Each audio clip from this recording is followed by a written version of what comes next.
Hello and welcome to the All 12 Signs video series for Saturn Retrograde in Pisces. My name's Chloe and I work with card divination, astrology, and I channel energies through my body. As you can see, my hands are moving around right now. This is independent of my conscious thought and just one of the ways that I channel, drawing in energies from different dimensions to help us heal, clear stuck energy, open up portals so we can engage in soul integration. I work with the tropical zodiac. This is based off of the solstices and equinoxes. That's easy for me to say. That helps tie us into the cycles of nature, because we are nature, and the more that we acknowledge that and reconnect to those cycles of time and space, the more that we're in harmony with this 3D experience that helps us integrate that and then makes other dimensions more accessible. I also work with Hellenistic principles in terms of the astrology. This is based off over 2,000 years ago in the Greco-Roman period. What does that mean for you? Well, I work with the whole house system. This means each of a sign falls in the whole of a house. Speaking of houses, I recommend checking out your rising sign first for those of you who know your time of birth. This is the first house where your ascendant falls. So when I'm talking about the astrology in each of the signs, it is linked into those of you who have it as your rising sign. This doesn't invalidate looking at other signs. Your sun, your moon, your Saturn in particular with this one, because it's a Saturn retrograde. Just look to where the sign is, where that sign falls in your chart, the house that it's in, the themes of that house, and apply those themes to the messages that come through. Take what resonates and leave what doesn't. It's as if that sign has now moved to the first house with the themes of where it is in your natal chart. I recommend checking out all the signs, to be honest, because then it gives us a full-blown holistic understanding of how these transits are affecting every area of our chart. What else did I want to say? So thank you, new and returning viewers. It means a lot to me. I appreciate how precious everybody's time and energy is. My hands have just gone over my heart chakra, and I really am grateful and in adoration for any time that you spend here. Is very much appreciated, the energy transfer, and I only hope that what comes up in these videos really helps you be able to be empowered and understand yourself, understand the energies that are around right now. So this is why I do the channel, all the cards on the table. I'm a big fan of context. My sun is in Virgo, so all the details from every angle to help us then be able to make an informed, autonomous decision about how we want to move through the world, right? So with the astrology is the somewhat more cerebral, the mathematics, the energy transfer from the planets and the asteroids and everything else, the tarot, the divine messages coming through with the visual stimulation, and the energy work to work on the subtle energetic body, the more the quantum field of healing. It may not make rational sense most of the time, but it is part of that process. Not everything has to be rational. We can embody the totality of the paradoxes of the universe. So I like to do this sometimes the astrology can really smack you around the head, and you're just like, what is going on? And the more you engage with astrology and understand how these energies are all interlinking with one another, how they're interlinking with your natal chart, how that may feel in your physical body, your emotional state, your mental state, your soul energy, the more that we can kind of understand, okay, we can take a step back and get some perspective of potentially might be a difficult transit to integrate. And then we understand, okay, well, that's what's going on. Okay, how do I flip the switch? How do I then co-create with that energy to help manifest in the world what your soul's desire is? Help integrate that soul's desire into your conscious space. My hands are just moving around on my forehead, around the third eye, and at the side of the temple. Is it temples? Yeah, but just near your ears, above your ears, and back around the top of the head, and now on the crown chakra. And now around the heart chakra. Our heart is the most powerful thing. It really is. Love is the most powerful thing. That is my personal opinion, as well as the fact that our souls signed up for this nonsense, this crazy, ridiculous, dreamlike wonder that is this universe and the 3D experience. The less we shame that 3D experience and integrate the 5D, the more that we're in harmony with the structures and formations of the universe, the more we get to be in flow, right? So this is why I like to bring everything together. I focus on the In these collective readings, and these all 12 signs readings, I focus on the inner work because that is the most consistent thing with all of us. The more that we uncover ourselves and sit with ourselves and don't shame, and the more we don't repress or separate or reject, the more we integrate, the more our vibrational frequency will then draw towards you situations, whether that's romantic or work or whatever it is, the more it draws towards situations that match our soul's journey, as well as help us find the peace and the wisdom in the moment of situations that may be like, what is going on? I don't understand. This isn't what I'm manifesting. Well, no, the universe is very nuanced, and there's a vast tapestry of energy out there that sometimes we go on side quests that may seem like they're detouring you from your true manifestation energy, but actually are helping you collect some energy boosts that are going to facilitate the more long-term plan. So if you wanted more of a personal reading, we're linked around romance or work or even just a natal chart, do look at the description box where my email address is. Send me a message. I will get back to you. I like to tailor to the client. So if that's something you're inclined, do so, and I will get back to you. But in these collective readings, as I said, I focus on the inner work. It helps us, the more we unpeel our trauma responses, our limiting beliefs, the more we get in touch with our true soul frequency, the song that we're all here to sing, right? So everything is vibration. The energies that I channel, they absolutely love music. They love the expression of it, the beauty of it, the emotion of it. The universe is frequencies, right? So the more that we unpack the frequencies that may be blocking the direct line to our soul's journey, the more, as I said, we change that frequency for ourselves. That affects the people around us. You know, working from the heart space, which is the intention. The heart has an electromagnetic field of 3 feet. Those of you who are regulars are probably bored of me saying this, but it has electromagnetic field of 3 feet, the mind of 2 inches. The more that we operate from that heart space, the more we're in heart coherence with the people around us. Those energy fields combine, and they get bigger and bigger and bigger and bigger. This energy is then available to the collective unconscious, right? And we can all see very clearly that repression, shame, separation, fear is the unintegrated parts of our soul's journey, that shadow phase that we hide from. And then when we hide from it and we don't let it be seen and sit with it, it then gets really, really, really loud. And that's what we're seeing on the main stage in the collective. So the more that you integrate yourself, the more that integrated energy goes out into the universe, out into our collective human species, because goodness me, we need all the help we can get. And that's something, you know, you're able to focus on rather than the overwhelming complexity of so many different areas of our existence really seeming like they're under threat. I personally have a lot of faith that we're going to get through this. We look to nature, and then we're going to be able to solve our problems. So much so, Jupiter's in Taurus, Uranus is in Taurus. They're going to meet next year, and I really see that as a pivot point of us really being able to integrate on the side of us that is nature. I mean, everything is nature because that's the universe, but that or more organic, holistic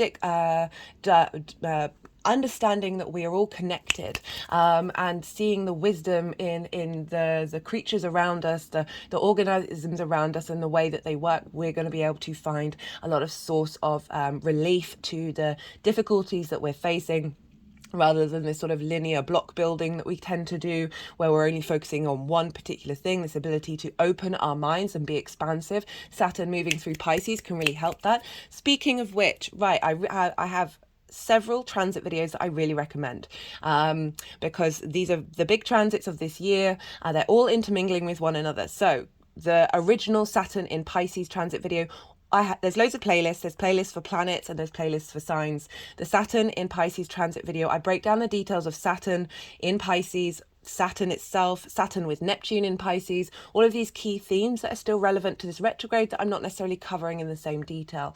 And also like maybe rewatching, because that was for the direct motion, see what came up during that and see how that's integrated into your life, as well as the Taurus in Jupiter in Taurus video. That's Jupiter traditionally rules Pisces from the Hellenistic principles. So whatever's going on with Jupiter is impacting Saturn. Jupiter's over in Taurus, so that transit video as well, that's a year of abundance and expansion and wisdom in the Taurus area of our charts. Taurus is ruled by Venus. Where's Venus? She's in Leo, and she's going to be retrograde this year for the first time in 8 years, since 2015, in the sign of Leo. Venus retrogrades the least out of all the planets, and she is a very personal planet. She represents love. How important is love? And so whenever we have a Venus retrograde in our chart, it's going to mark a new shift in whatever sign it is. This time it's in Leo, our hearts. Leo rules the heart. It's the solar system. It's the center of our solar system. The sun rules Leo.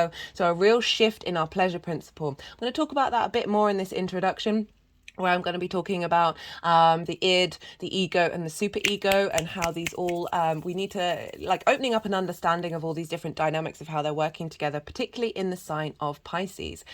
So those three transits, I feel like, would give you a more well-rounded understanding of what's showing up for Saturn in this retrograde, and how they're all intermingling with one another, because there is a connection. Pisces is ruled by Jupiter, and also Venus has her exaltation there. This means, if you imagine Pisces as a realm, a land, Venus has a massive temple. She is raised up. The people of the land of Pisces are in devotion to Venus. She has a lot of power energetically in Pisces. So regardless of whether Jupiter would be in Taurus or not, ruled by Venus, Venus and Jupiter are going to impact whatever's going on in Pisces. So the two benefics, the two planets that is more easy, free-flowing, you don't have to work so hard when we're dealing with Venus and Jupiter, are impacting Saturn, which is traditionally called the greater malefic.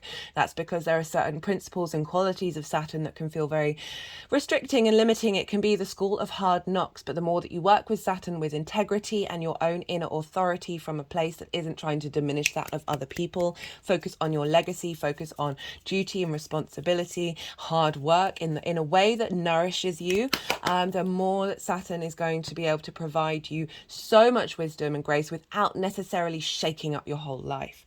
Okay, I think that's everything that I wanted to say for the introduction.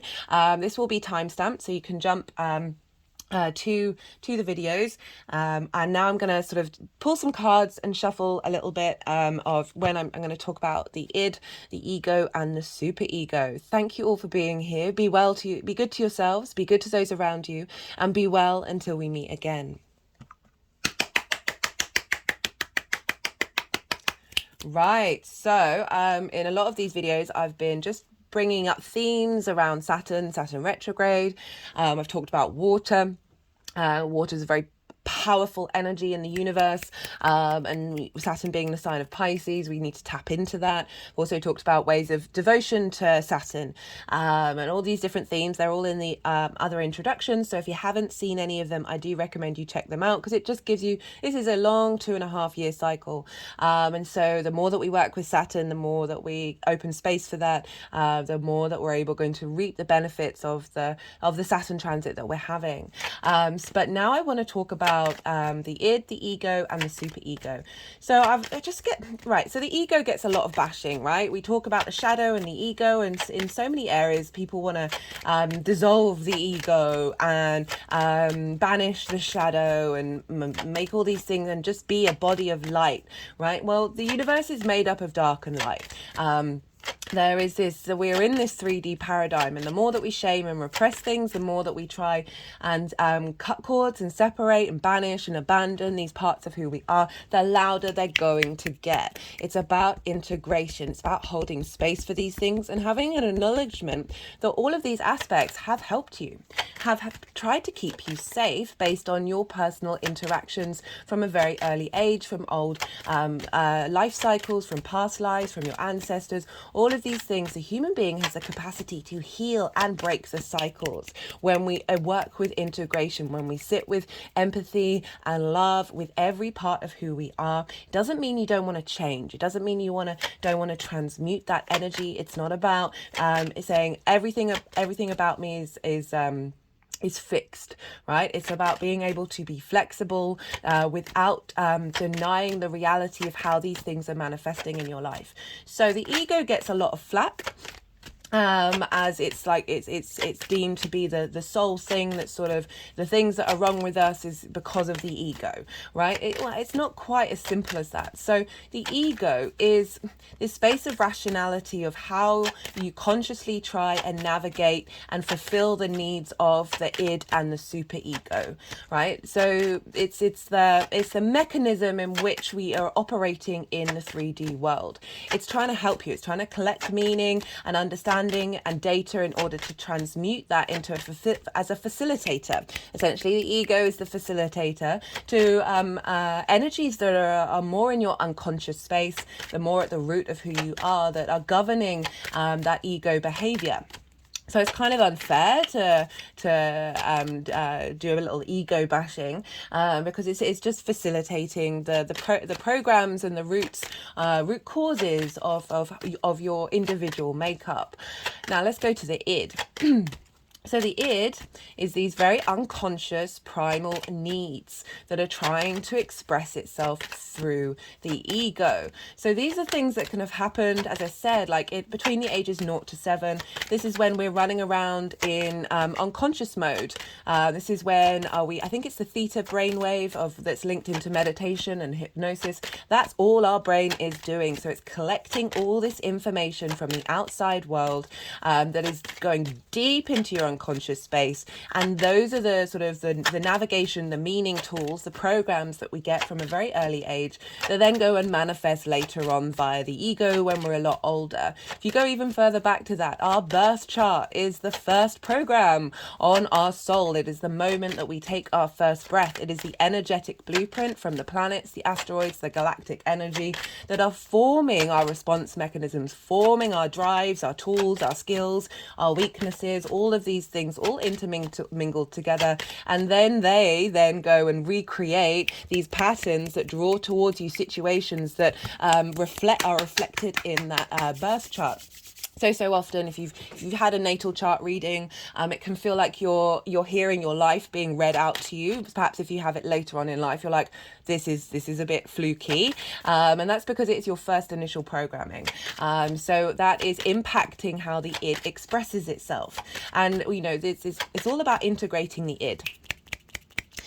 So Saturn in Pisces is helping us tap into the collective emotional unconscious space.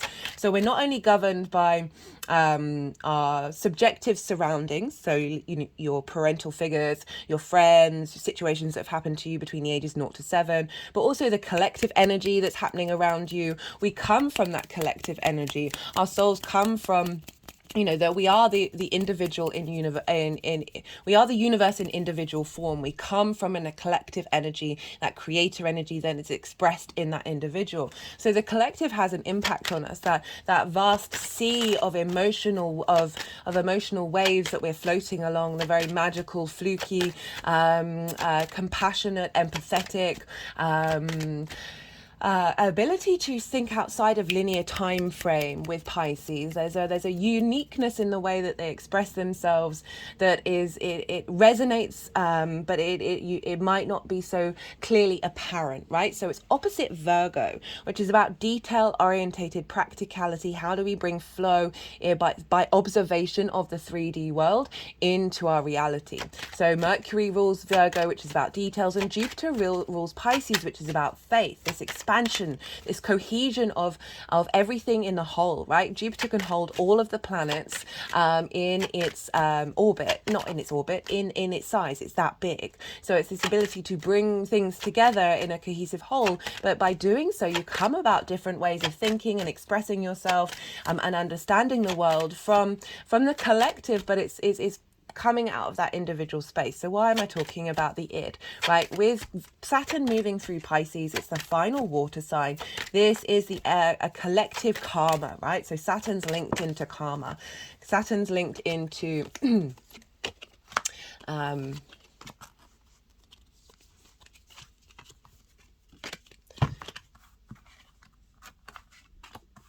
okay, we've just got the 7 of Wands and the 2 of Cups show up. Oh, I might zoom out a little bit.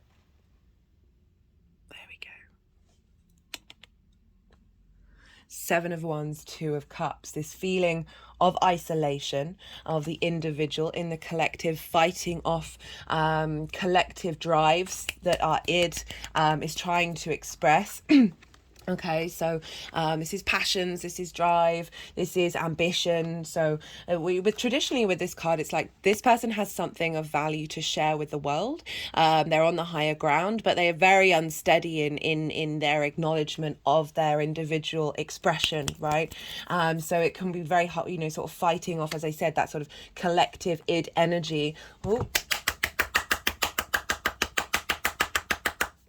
Okay, speaking of id energy, I forgot to mention in the Leo reading, which came out yesterday, and I think this is because that Leo energy is linked into where Venus is right now. So it very much felt like a collective reading.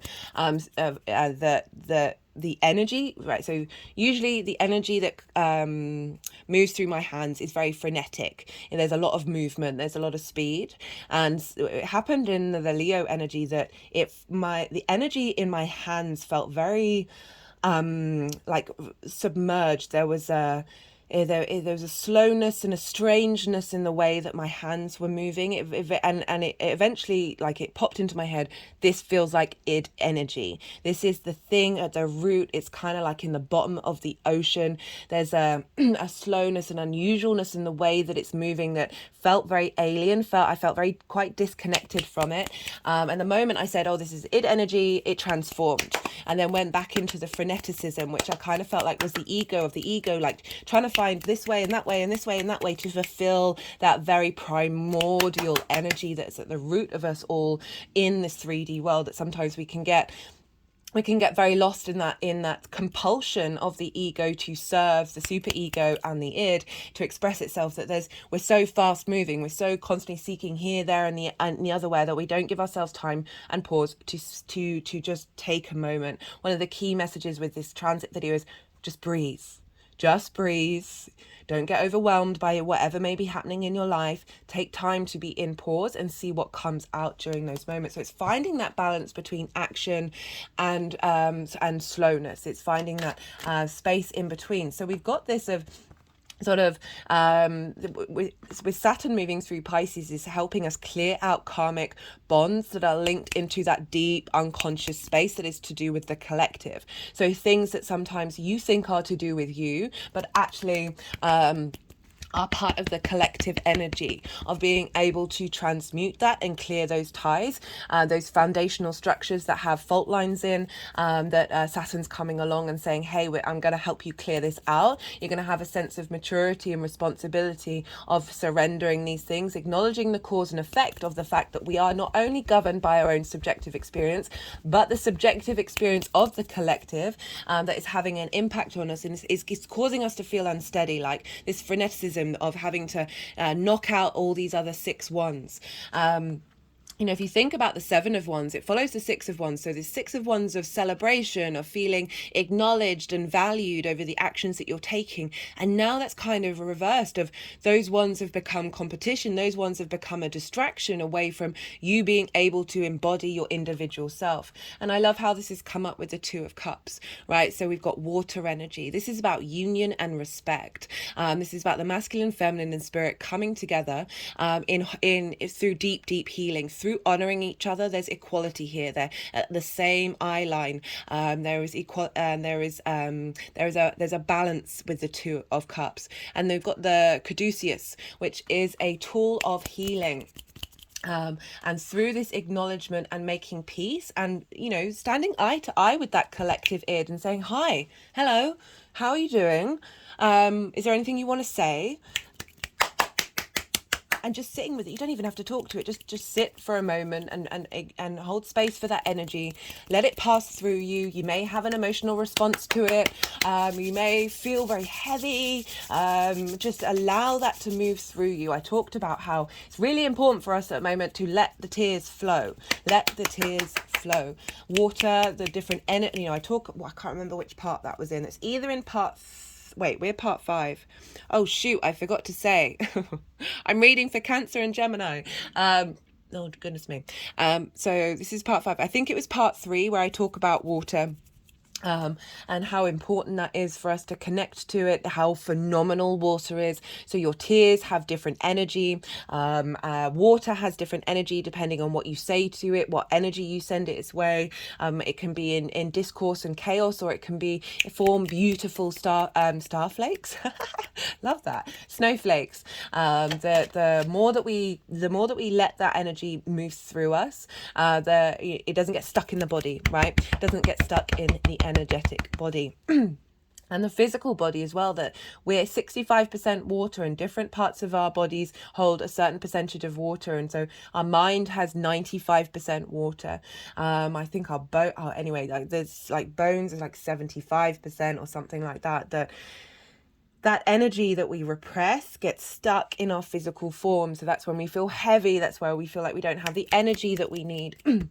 Speaking of energy, Mars has now moved into Virgo yesterday. Mercury's just moved into Leo. So Mercury governs Virgo. So Mercury's in the heart space, that center of the solar system, that Leo, that very wanting to operate from a heart space, feeding into Mars of those details. Of like, I would recommend don't be too critical with yourself with Mars being in Virgo, but Mars really in Virgo helps you figure out the details, helps you get things into action. And Mars is going to be the first personal planet that makes a major aspect to Saturn. That's happening on the 20th of July. I'll talk about that more in each of the signs. That this is you taking action on your legacy. There may be weight and responsibility, but Mars is really going to be helping find the motivation to understand your personal connection to this long-term legacy on the emotional collective, like the details and understanding of what you can clear out from the id. Right, so I love that this is coming up of finding balance and love, compassion, empathy with that id situation, so the more that we understand that we're being affected by so many different things, and there's almost so many things that, like, free will can be a very hard thing to find. We have loads of bacteria and viruses that essentially govern a lot of our actions. Our automatic nervous system has more neurons in it than our brain, so that's like the instinctive automatic drive of the physical body has more ability to communicate, more neurons than the brain. There's a lot going on. There's also the karma, there's our astrological energy, this vast tapestry of energetic transfer that can govern and dictate our lives. So there's a lot going on, and then when we realize that, we can take a step back from it and move into a space of healing, deep emotional healing from that love space. Mercury is in Leo here, so we've got that coming through as well. But okay, let's talk about the superego. So the superego is another aspect of ourselves that the ego is trying to fulfill. So it's after around 7 years old, between 5 and 7. This is when we start being aware of society. So this is when we stop thinking that everything is about us. So that's 0 to 7. That's when we're in subjective unconscious mode, where we think all those situations that are going around us are personal to us and we are impacting them. So this is where a lot of trauma comes up, of misconceptions of what happens in our past that we take very personally, and then we recreate in our own form of love language.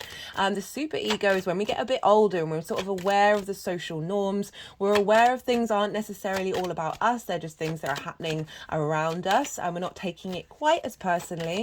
This is where we start to form our moral compass. This is where we start to connect to our highest, consciously perhaps connect to our higher self, although I think there's a lot more nuances. This is all based off of Freud's work. Freud had his own agenda, his own specifics. He had his own understanding of interpreting the world. He had a lot of stuff in Taurus in the 7th house. That's where the sort of obsession with sex and the physical senses come in, that pleasure principle, because Taurus is ruled by Venus, which is our pleasure principle, as well as the physical senses. So he had his own agenda, but there are certain elements of his theories that really do resonate. The fact that we do have that sort of higher self energy that takes time to cultivate, or takes time to remember. I often find that we're constantly in a state of remembering when we get those little pings when somebody says something, or and you're like, oh, that is familiar, I'm connecting with it, but you've maybe never heard it before or never understood it before. It's all just a sense of remembering back to your soul. I found on my own personal journey of my life exploding, the more that I've spent time unpeeling myself,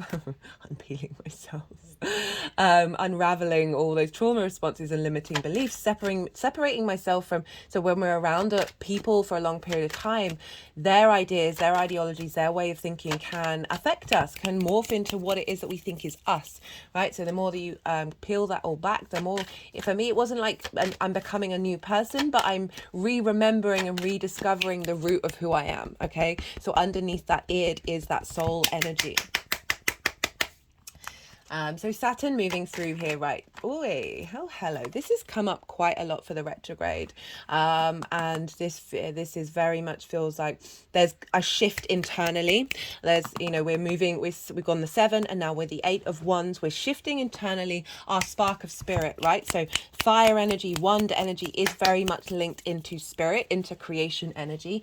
It's very fast moving. It's very passionate. There's a lot of manifestation energy with that. But this is the 8 of Wands. It's one of the fastest cards in the deck and it's in reverse, right? So the way that I see that is this is an internal shift in our psychology. This is an internal shift in how our spirit expresses itself. That there's movement, there's going to be a clearing, a transmutation of blockages that have meant that we aren't in flow, in motion, in the 3D world. Okay, they're just tapping over the third eye and around the face, over the eyes, at the sort of hairline, temples above the ears and the hairline, behind the ears and up to the crown chakra. So that felt like bringing in all the senses, which is making me think of Jupiter being in Taurus, which is our physical senses, how we connect to the physical world. It's not just our emotional response, it's how our body feels, right? How it's responding to its environment based off of trauma, based off those id needs and drives that might not even be linked into you, that your true soul's purpose, that we're helping navigate and understand, have compassion, empathy, respect for where you've come from and what you've done and what's going on, not shaming, not rejecting, not diminishing their existence, but allowing them to express themselves and flow through you without being destructive or indicative to the needs that you have. Oh, hello. The needs that you have as whoa, this is as the universe in its 3D form. Yes, we are here to experience all the possible things, but it feels like there are some fundamentals that have had too much power and control over us for so long. I mean, there's loads of theories out there, right? That alien species have been experimenting on the human race for a very long time. Well, whether you believe that or not, there's certainly dynamics in the human species itself, some really root fundamental needs that have been expressing itself in ways that haven't caught up with our current paradigm. Love that we've got the Magician and the Ace of Pentacles. So this is, rather than not realizing you have everything that you need within you, this is now having transmuted this energy. The Magician has all the tools it needs in order to create and manifest in this world. We've got all the elements here in harmony. We've got the infinity symbol of this sense of appreciation and acknowledgement that everything folds in and on of itself and recreates and comes back out again in a constant loop. There's this direction of being able to create from, you see the roses here. There's sort of this sense of abundance rather than this frustration and limitation.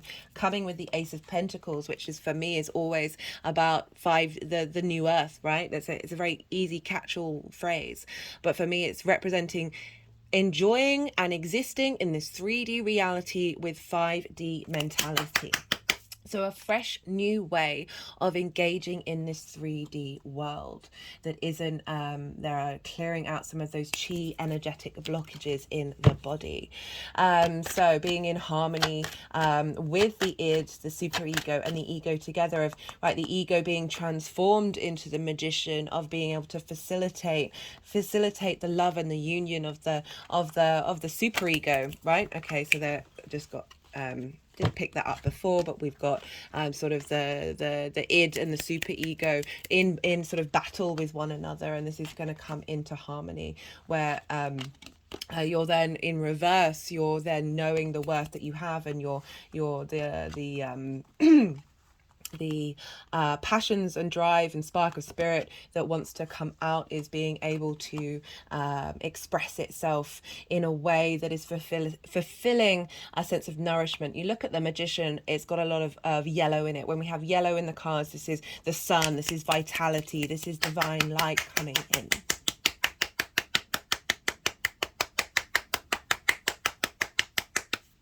So this is a time of, with Saturn in Pisces, of being able to clear out those karmic debts, being able to understand the cause and effect of sort of bigger things that you might have thought that were personal that actually are linked into collective energy, the sort of more past life energy of things that you're carrying over in order to change and transmute and transform. And Saturn is about hard work and responsibility and duty, and your own inner authority that is facilitating your integrity and your long-term legacy.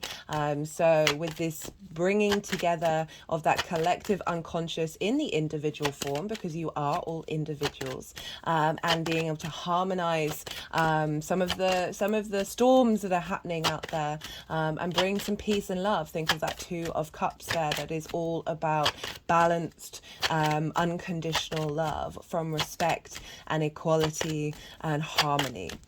Drawing in the spirit with our feminine and masculine energy. It is not gender specific. We have all of those within us with deep healing. The caduceus is the sign of the doctors, of pharmacies. It represents healing. It is linked into Mercury, and the Magician is Mercury. I can't quite see that very well. The Magician is Mercury, and so we've got this ability to communicate from our heart space at the moment, with Mercury moving through Leo, and being able to, in facilitation with Venus being there, of really being able to just breathe, just be at peace, allow the light of the sun to shine inward from our hearts and then radiate outwards, and find the deepest amount of compassion and love for the good, the bad, and the ugly. Pisces is mutable energy. It is duality. It is the two fishes pulling away from another. This is about acknowledging the light and the dark, not finding empathy for all of your fellow men and women. Sorry, I didn't mean to be gender specific with that. It's just I'm still of the generation that, in history, in textbooks, they'd always write he, right? It is in representation of the human race. It used to drive me absolutely crazy, and I always used to say, why can't we write they? And you'd have to do it in your essays and stuff. I was like, why can't we write they? We understand what that means. And they're like, well, that's not grammatically correct. But I'm like, it used to drive me absolutely bananas. So I do apologize for my antiquated way of expressing myself. We've got the Eight of Cups that's come out. So this is about leaving. Oh, this is perfect. I'm so excited. This is about leaving something that's comfortable, a situation that's comfortable, but I always relate it to habits, to limiting beliefs, to trauma responses that are so ingrained in our unconscious space that our body, mind, soul, and spirit, well, maybe not the soul and spirit, our physical body and our mental mind, this deep-rooted unconscious expressions of desires, of what we need, those love languages that we learn, that pleasure principle that we learn from a very early age, that may be self-destructive, may not be nourishing, may be not facilitating, may be pulling you down and taking you into entropy, that feels comfortable to your body, that feels comfortable to your emotional space, and this is about leaving that behind. And whenever this comes up, this is about going to climb a mountain and get a higher perspective. So this is acknowledging that this Saturn transit is about taking those steps to go on that journey. That with this retrograde, we're going to be unraveling those limitations, those cups that may feel like they're full, but they're actually blocking us from being able to express ourselves from a higher perspective, from that soul perspective. Love this. Okay, I kind of feel like there's one more card, but I realize I've been talking for a while. It's making me think about mental health, and because that boundlessness of Pisces. That the ability to go to that emotional dark and the emotional light can come sometimes. That struggle of the frequency of Pisces in the 3D world can get a little lost and a little disorientated. Saturn retrograde is a really, I've mentioned this before, but the Saturn retrograde is a really good time to work on those habits, to acknowledge them and sit and have space with them. Really, if you're interested, go look and research the id, the ego, and the super ego. Help give yourself some perspective of what the actions that you take. It's not about denying responsibility, but it's about you have a responsibility to change if these things aren't facilitating you, the people around you, right? So it's not about denying change. It's not about denying that we have ownership to make a choice, okay? But it's also about being compassionate and empathetic with where you've come from, and try and observe. We've got a lot of planets moving, personal planets are going to be moving through Virgo. Virgo is the observer in the 3D world. It's Mercury. This is how do we collect information to facilitate healing. There's, editors and engineers and people who work with plant medicine can often be very much linked into Virgo. This ability to share information of where the things aren't working, right? Seeing the faults. It can be very critical and self-judgmental, but it is able to bear witness to the details of what's showing up in your life and how that's reflected in the bigger picture. So all those personal planets, Mars, Mercury, the Sun, and Venus, are all going to move through Virgo, and they're going to oppose Saturn. Mercury's going to do a Mercury retrograde in Virgo. I will be doing a transit video on that. Okay, Two of Wands, state of observation of the lay of the land. This is long-term manifestation energy. This is highlighting pause. Let things just be in observation. The whole world is in your hand. Oh, that's so funny, because just before this video, just before I pressed record, I had the hymn. I think it's called Oil in Your Lamp, but I was just having Sing Hosanna in my head over and over and over again, and something till the break of day. The lyrics of that of kind of like allowing the universe to fill you up with the resources that you need in order to be present in this 3D world. That this is a time of cultivation, this retrograde being observation of this new territory, this new landscape that is being formed. And rather than taking direct action straight away, we've got Jupiter and Saturn in yin night signs. This is receptive. This is about strategy. This is about observation, long-term thinking, letting things be drawn towards you. So even though you may want to take action, this is about, let's be a bit more mindful. Let's be in a state of observation. Mars is now in Virgo, a fellow earth sign. So again, that ability to take action from a detailed level of observation in this 3D world, that is going to help heal and clear out, help facilitate this retrograde in Saturn, before we then go and start a new journey. And I'm just thinking, I've just got a little thought popped into my head that, the figure's got the world in its hands. And this is about how the individual work that you do, the observation that you do on a personal level, that inner work, facilitates not only you, gives you a strong structure, good foundations, but it facilitates the world as well. And you're not selfish for making sure that you've got yourself in order to then give from your saucer and not from your cup. Give from a space of abundance and not from a space of depletion. Then you're putting that abundance energy out into the world. Right. Final card.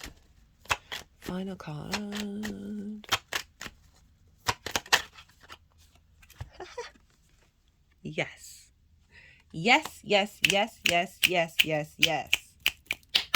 Harmony. The id, the super ego, and the ego in harmony.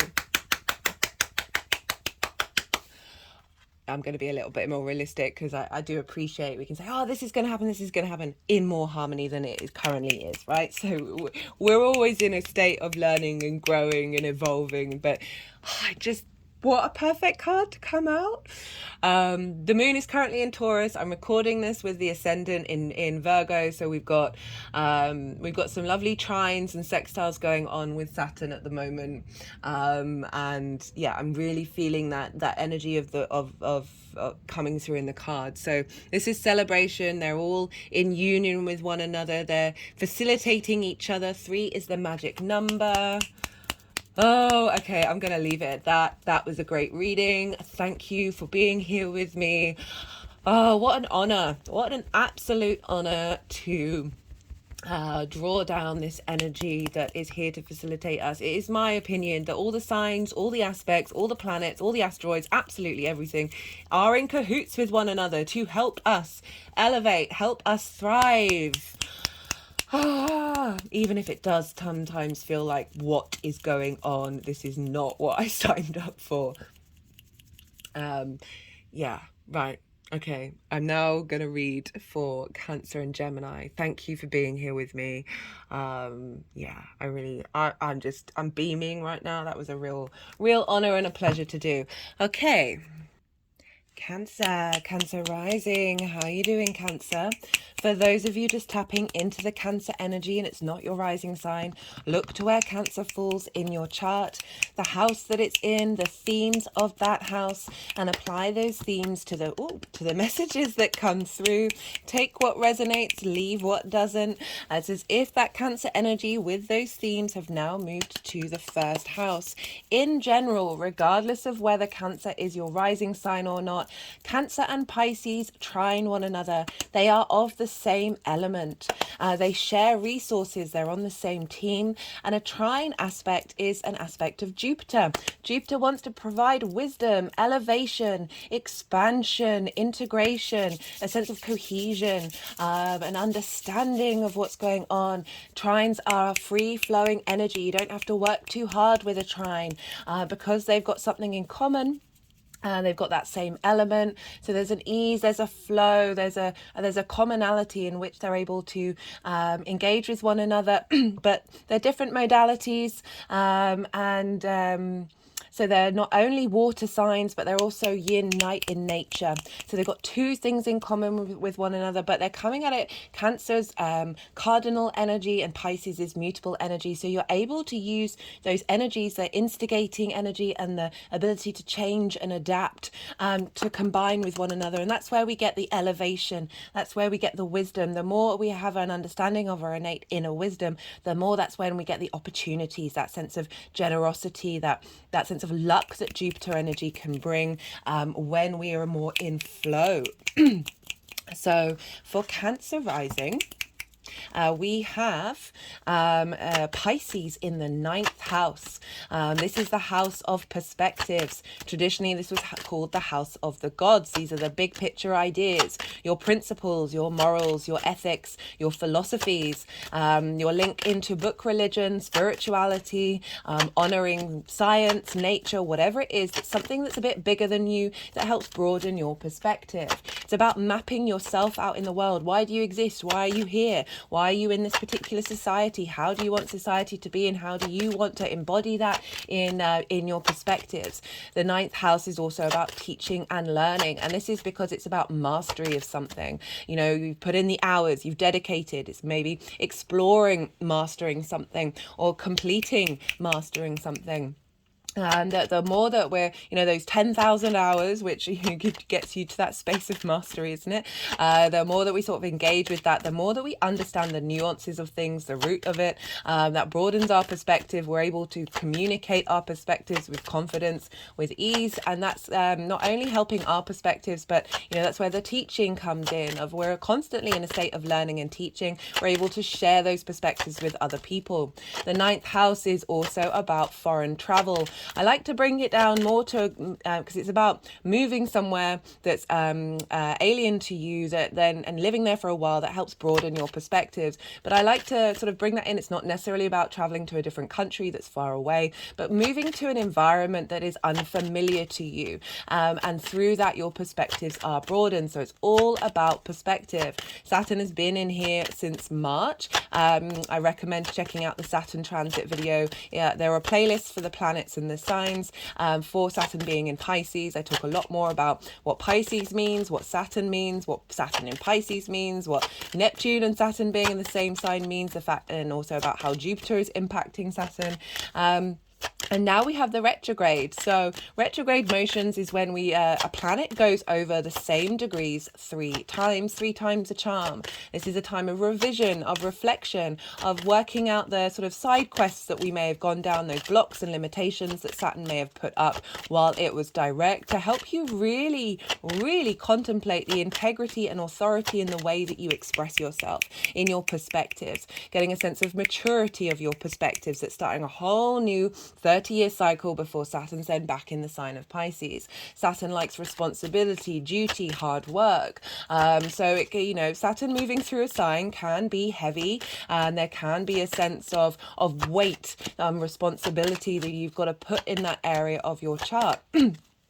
So Saturn first moving through there. Oh, that reminds me. Let me say this at the beginning. I keep forgetting to say it at the beginning. I'm pulling cards for 3 different piles. The first pile is the Saturn direct motion, what we've learnt from it, what we're taking through into the retrograde. The second pile is the retrograde itself. And the third pile is how this energy is manifesting moving forward. So Saturn's been direct up until the 17th of June.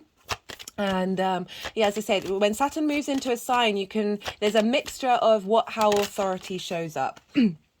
So it can be you feeling a sense of authority and confidence and maturity in your perspectives, and perhaps clashing with people of other perspectives, and finding weight with your own, and not necessarily and maybe being a bit critical of other perspectives that may have come up, or people in your life. The outside world, different perspectives. You may have tried to have authority over how you map things out in your life, and this has all been helping you sort of maybe limitations and blocks in the way that you map yourself out in the world. Stress testing perspectives that may not be serving you in the long term may have come up, and really helping you go inward and develop a stronger sense of your own inner authority and respect and integrity. That's part of Saturn's whole transit in Pisces for you in the 9th house, so this is trining your Cancer energy. For Cancer rising, this is how you embody your sun or your moon in your actions and your deeds. This is your character, your body, your appearance, your vitality. It's often how other people see you. So you're having a lot of wisdom from Saturn in a free-flowing energy to your ascendant, of helping you be able to, perhaps through your actions and your deeds in the way that you're going about in the world, be able to embody your philosophies, and feeling very confident in the way that you're doing it. Saturn wants you to feel confident, wants you to have that innate sense of authority and maturity, and it can kind of maybe blow that up a little too much in order for you then to reassess it when we come to the retrograde. So now we've got the retrograde motion since the 17th of June, where we just got a little more clarity about what those roadblocks and limitations may have been. That sense of, you may have felt more inclined, because Saturn can be very much about isolation, of spending time in your contemplating your perspectives, reassessing them, and now and maybe feeling a bit heavy around that, and not necessarily seeing a maturity, an integrated maturity manifest. Sort of frustrations and, as I said, limitations. Now with this retrograde phase, we're going inward. We're exploring them where there's a lightness to it. Oddly enough, that is helping us be able to see a little clearer about what they mean in the long term. Neptune is also retrograde, so that's going to be helping shifting a sense of delusion around of how we've mapped ourselves out in the world, and having a little bit more, being able to bring those perspectives and those realities into this 3D world as well. I've pulled cards for the the Neptune retrograde in the Capricorn full moon. So do go check that out for sort of a more specific understanding of what the Neptune retrograde means. They're in the same sign as Saturn, so they're both having impacts on one another. They are both retrograde.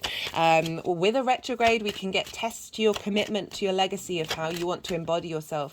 So perhaps not being your morals and perspectives, or your connection to spirit being questioned, being authorities, questioning those ideologies, questioning your perspectives, and that may have felt very frustrating. And now with the retrograde, you can just have breathe a little bit and understand the process, detach yourself a little bit from the subjective experience of perhaps not being seen, your ideals not being validated and seen, and now you're able to work with them without necessarily getting knocked off your perch of what all those roadblocks and restrictions may have brought up.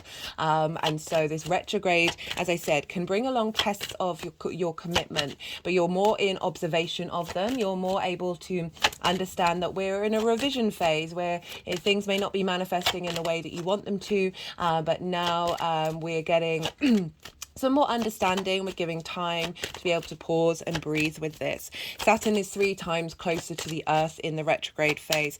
This means that it's not close to the sun, that sort of direct vitality of the cosmic energy, but it's more linked into Earth energy, which means that sense of control and power and responsibility and duty, we're able to draw it more into our physical form, draw it more inward, make it more of a personal journey that we're going on. And this can be a really good time to sit and draw boundaries around perspectives that haven't served you in the long term.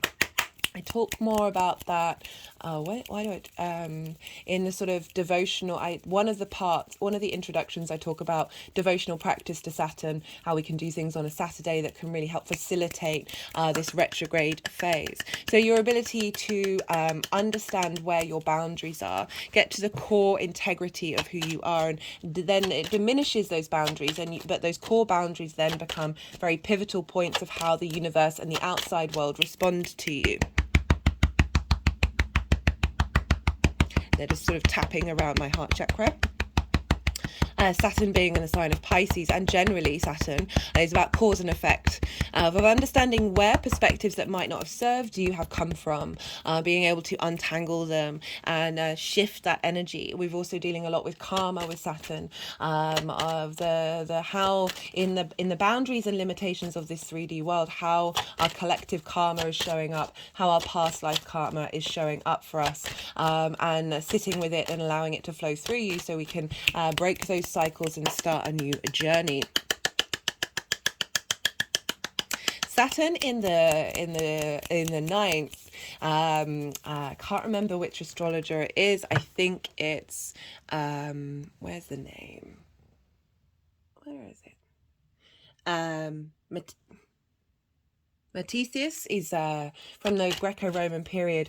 I think one of his delineations for Saturn in the ninth house is Saturn's very good at responsibilities and duties and doing the sort of 3D hard labor work, the things that we might find a bit a little repetitive and a bit boring to do. That Saturn moving through the ninth is tending to your temple, tending to your perspectives, and making sure they're in alignment to facilitate your being, your embodiment in this 3D world. So just having a little more duty and responsibility and care and mindfulness over those perspectives, your connection to God, your connection to the universe, being a bit more in dedication to those principles. Devotion is more Venus, and Saturn is very much dedication.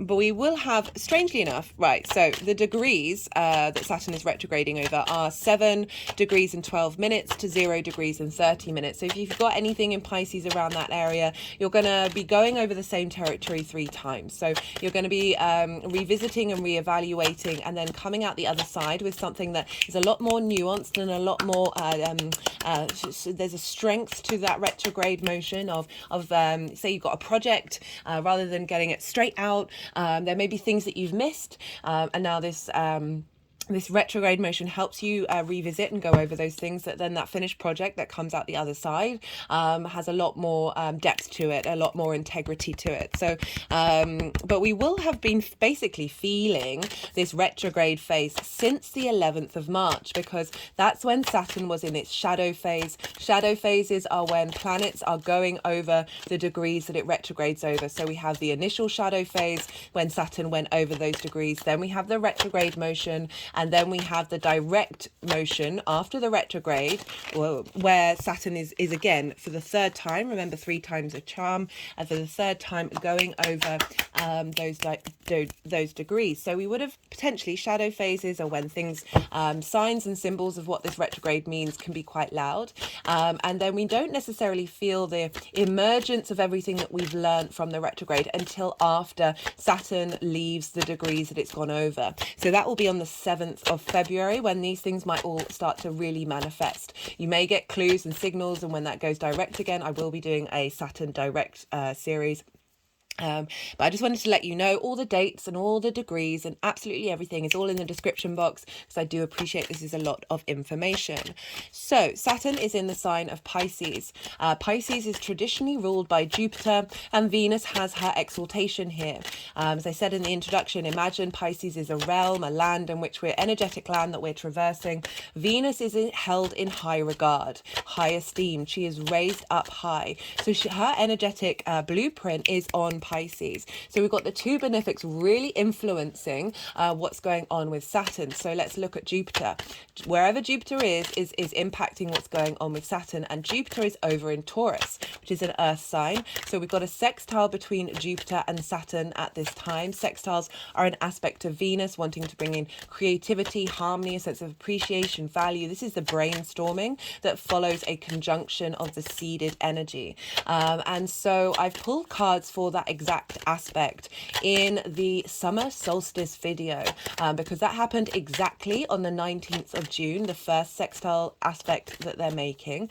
So that was very prominent for the summer solstice. Because both Jupiter and Saturn are retrograding, they are going to make other further sextiles, but essentially we're feeling this sextile energy between Jupiter and Saturn, so harmonizing the two energies together. They're both in yin, night signs, earth, very water, very receptive, very observational. There's a sense of strategy, of collecting information before taking direct action, which is fire and air, the yang day signs. That we're in this sextile energy until Jupiter moves into Gemini. So by sign, we're feeling this very creative. We're being held at the moment by these two outer planets, outer visible planets that are about our long-term legacy. So there's a sense of support from our maturity and our responsibility and our integrity of Saturn, and the wisdom and elevation and expansion of Jupiter. And Taurus for you, Cancer rising, is in your 11th house, but in general, Taurus sextiles Cancer. So you've got a trine between your Cancer energy and the Pisces energy, and then you've got a sextile from Pisces to Taurus, and then a sextile from Taurus to Cancer. So we've got this lovely, very supportive energy of the trine of wisdom, of elevation, and the sextiles of creative energy for you over until Jupiter leaves Taurus at the beginning of next year. So there's a really brainstorming, creative, inspirational energy that is facilitating your long-term legacy. But let's go back to Taurus and Jupiter for Cancer rising in the 11th house. This is Jupiter's favorite place to be. This is the house that Jupiter loves to be in. And so this is the house of hopes and dreams, friends, groups and alliances, and reaping the benefits of your 10th house, which is your life purpose. So Jupiter moving through here is helping bring expansion and wisdom to your hopes and your dreams, to the kind of groups and alliances you want to be involved in.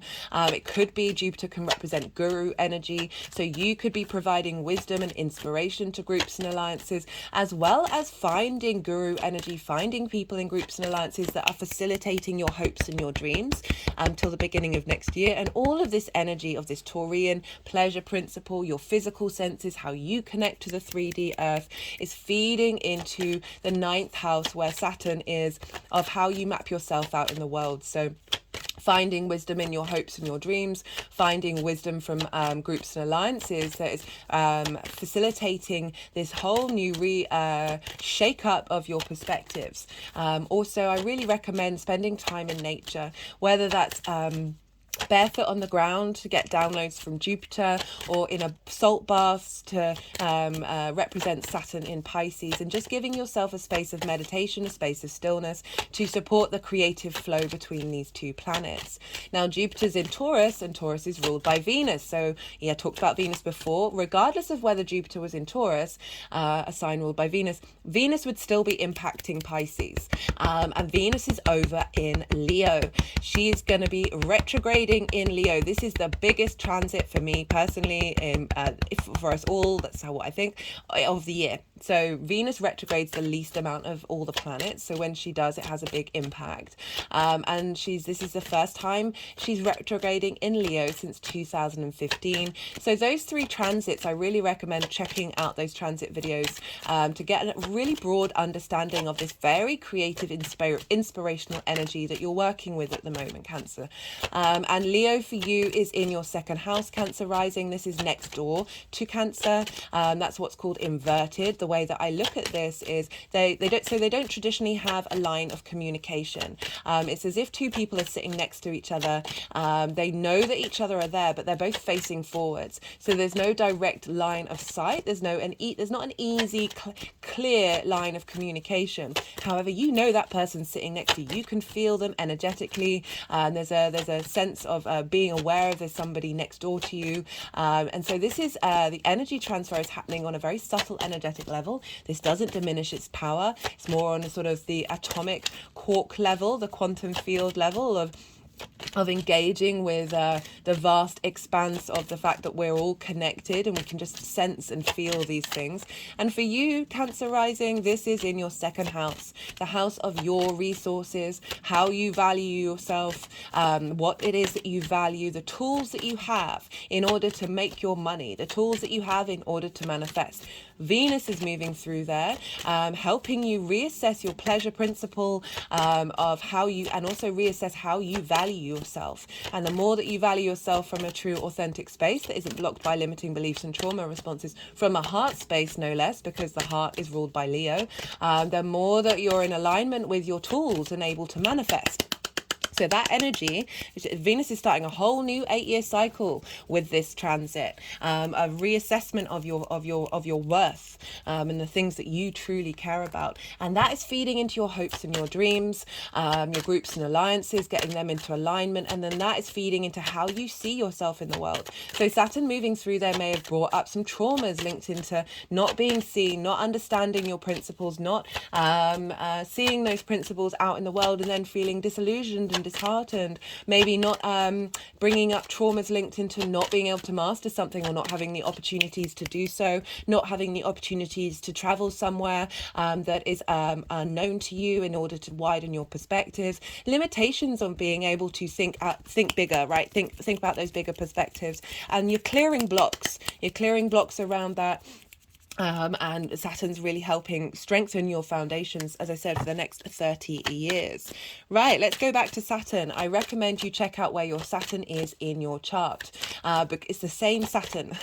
So wherever that Saturn is, the house that it's in, those themes of that house, and the sign that it's in, this is going to add on a nuanced layer to the general Saturn transit for this collective reading for the sign of Cancer.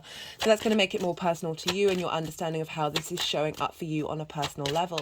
We also look to the signs that Saturn rules, because whatever's going on with Saturn is leveling up the signs that it rules, and as well as that, themes from those signs are going to show up during this transit. So we have Saturn rules Capricorn and Aquarius based on the traditional astrology, and you have Capricorn over in your 7th house. Just in general, this opposes Cancer energy regardless of your rising sign or not. But for Cancer rising, this is in your 7th house of intimate relationships, one-to-one relationships. This can be business partners, clients, one-to-one clients, those intimate friends in your life, or long-term committed romantic relationships. It's linked into marriage. Its contracts are very much the 7th house because there's a sense of understanding the self and the other, and what you're committing to. So themes around that, blockages around that, people coming in that are you're very close to you, that play a significant role in your life, maybe impacting shifting your perspectives, maybe facilitating a space in which for you to explore your perspectives. It may be that situations turn up, maybe disillusions of those certain relationships, being able to see them a little more clearly, that you understand how those one-to-one relationships may have impacted how you see yourself in the world, may have limited you in your ability to find maturity and understanding and a groundedness and a comfortability of being an individual in this vast universe. It can also, through you understanding who you are in this world, in this universe, that may impact the frequency in which you engage with those one-to-one relationships, moving away from codependency and finding a strength and authority and power and integrity in the way that you understand the world, that is then reflected in those one-to-one relationships. Aquarius is in your 8th house. So the 8th house is the give and take between you and the outside world. So this is the outside world's resources. So the give and take of time, money, things, energy, intimacy show up in the 8th house, as well as transformation. It's also linked into inheritance, cosmic or 3D inheritance. So whereas the 7th house is the kind of energy that you're drawn to in your intimate relationships of those other people, the 8th house is how that relationship dynamic works. So with the 8th house things, it's always like, do you give too much? Do you take too much? Is there a sense of codependency, a sense of seeking? Well, unless you have this, this, and this from the outside world, you're not able to take action. The 8th house is all about getting that into balance. You've had Saturn move through there. You've had Saturn move through both of those signs over the last 5 years. So you've had a sense of maturity and leveling up in those particular areas of your chart. That that Saturn moving through in Aquarius, which it's its own sign, so it had its own tools, and it can be very cool, distant, isolating, restricted. That you may have gone through some difficult times understanding the dynamic between you and the outside world, maybe not getting the resources you need in order to then cultivate the fact that you have those resources within you, finding different ways and navigating different ways of being able to achieve what you needed to achieve without relying on the outside world. So themes around this, as well as that, I look at the 8th house as also my relationship, how my relationship shows up with spirit, right? So cosmic downloads, cosmic inheritance that we're receiving. So themes around that dynamic of having established a sense of maturity in that give and take between you and the outside world, getting a broader perspective. This is now impacting how you see yourself in the world. So we're reinforcing everything that we've been learning in those two signs into the 8th house that is facilitating your long-term legacy. Also, there might be restrictions again coming up from that dynamic that you're now more comfortable with, that it is not necessarily changing your perspectives. You're able to understand what core perspectives you're taking with you no matter what happens in the outside world. Also situations may turn up, resources from the outside world may help facilitate broadening your perspective.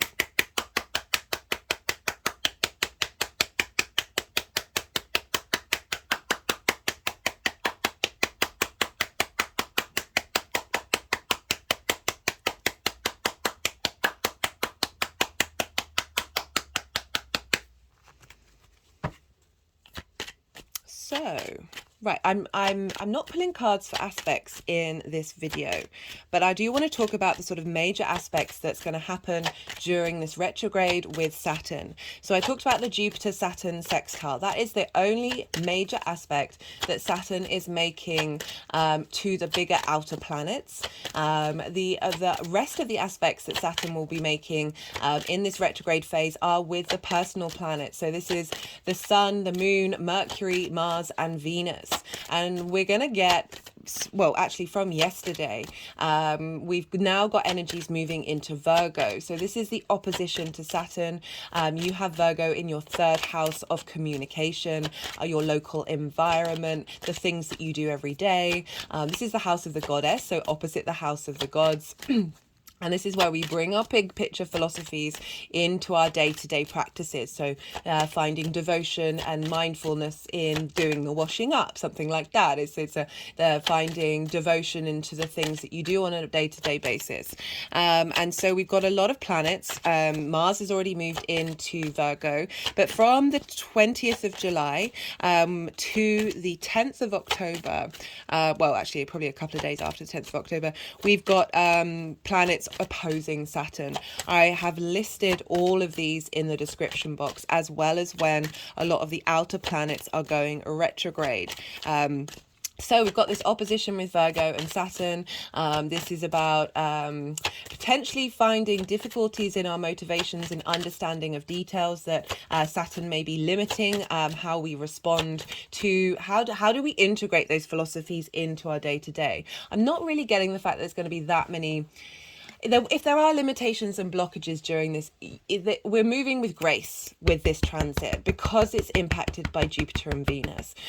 So Mars is going to move there, going to oppose Saturn, Mercury, then the Sun, then Mercury again, because Mercury is retrograding there. So we're really finding, so with oppositions, it can be where we're seesawing from one side to the other, where we're prioritizing one end over the other one. And with oppositions, like we get that with a full moon, so things can get triggered, things can come to light that are highlighting that imbalance, or it's very much that you've got that imbalance already and that you're able to harness your ability to facilitate your actions, your communications, your visions in the day-to-day 3D social experience of the earth sign of Virgo. Very detail orientated, wants to facilitate flow, always able to see problems in the small details, but not necessarily the bigger picture. So we've got this balance between Saturn and our legacy of the bigger picture into the small details of Virgo, of those personal planets, and our motivations around how do we embody those big picture philosophies into our day-to-day. So it could be an incredibly supportive, facilitating energy for this retrograde where we're revisiting, of trying those revisitings out, trying those things out in our embodiment, rather than just from a sort of a mental sphere of the ninth house.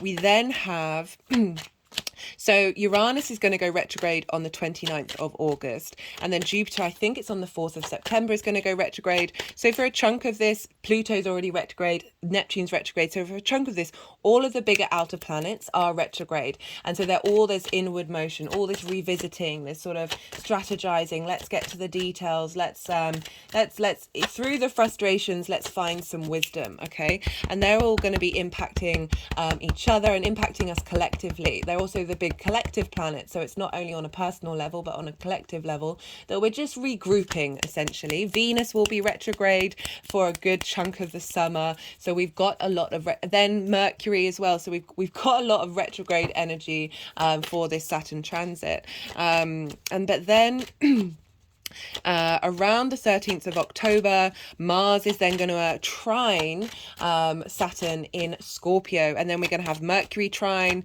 Saturn, and then the Sun trine Saturn a couple how many days, about a week and a bit before Saturn then goes direct.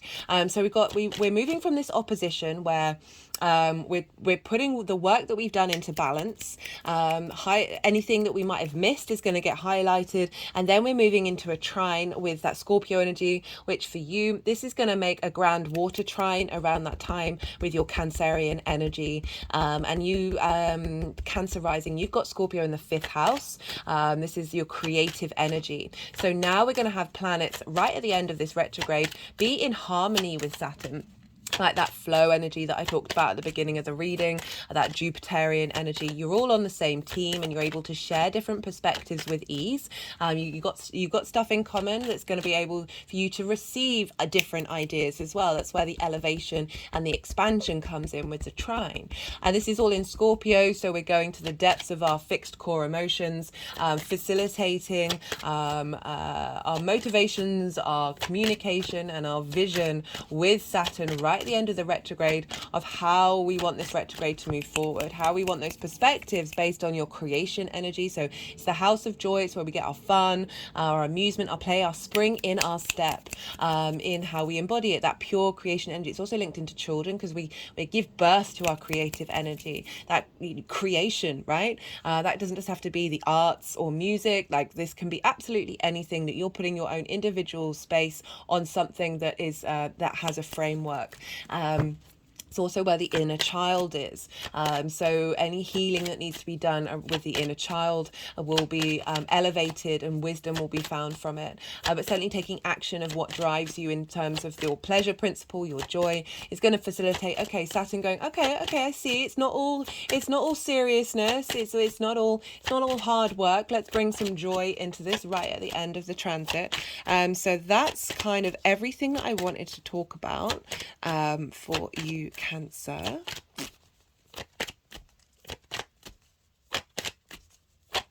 But they have, okay, so I'm going to go quiet now. They haven't put the deck down, which means that there's some more cards that want to come out. But if anything pops up in my intuition, any messages that want to come out, I will speak them. But I'm going to go quiet. You've just had loads of information. Oh, that reminds me. So this is why I like doing these transit videos, are like just a little bit after the event of the exact ingress, the exact retrograde. So that was on the 17th of June. So you've already experienced a bit of what this feels like, and that's why I like doing it, because it's not just me telling you what's going on. You can be like, oh, okay, I can see how that showed up, or this is a little bit different. You can then, in this moment when I'm going to be quiet, let all this information settle, see what intuitive hits come up for you on a personal level, and then you can start understanding on a very as I said, a very personal level about what this means, even though this is a collective reading for the sign of Cancer. As I said, see what intuitive hits you may be feeling are coming up with this retrograde, and what may be coming out the other side of it. And so they're going to keep shuffling until all the cards have come out, and then they'll put the deck down, and the energies will be moving the cards around and doing some energy work. I find it very difficult at my current level to be able to channel in that way, especially when they're moving the cards around. I try and let my mind go quiet and let them do what they need to do. So I find it a little difficult to channel, think and talk at the same time. So do bear with me. I will come back round, and then when everything's done, I'll then integrate the tarot and see what's coming up for you for this retrograde. You know, it took me a really long time to get comfortable being silent on these videos, because I'm so conscious of your time and energy, and that there was a part of me that was like, well, being quiet means you're not providing them with all the information and the content, and you're wasting their time. And just really, it's really helped with Jupiter being in Taurus and Saturn in Pisces, of being okay with the stillness and realizing that is just as vital as the expression, the action. My chart is mostly fire and air, so that's yang day in nature, where I find I've been really working on being still. So this is, you know, we need our sleep as well as our action, and this moment of stillness is kind of letting that brain, your body, your heart integrate this information and see what's coming in those quiet moments.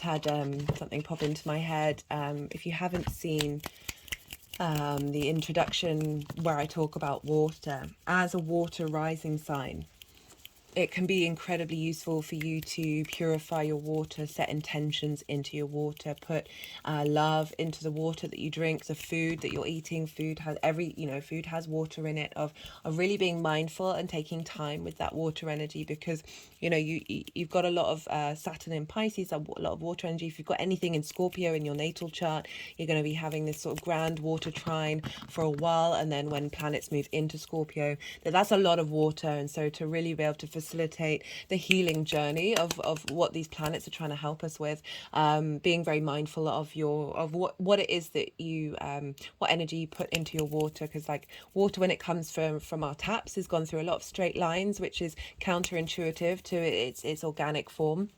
And so it loses a lot of its light, a lot of its vitality, and there are things that you can do to help that may take a little more time and may cost a little bit of money at the beginning. Like I talk about having lots of jars with allow it to sit for 24 hours open, for the chlorine to come off.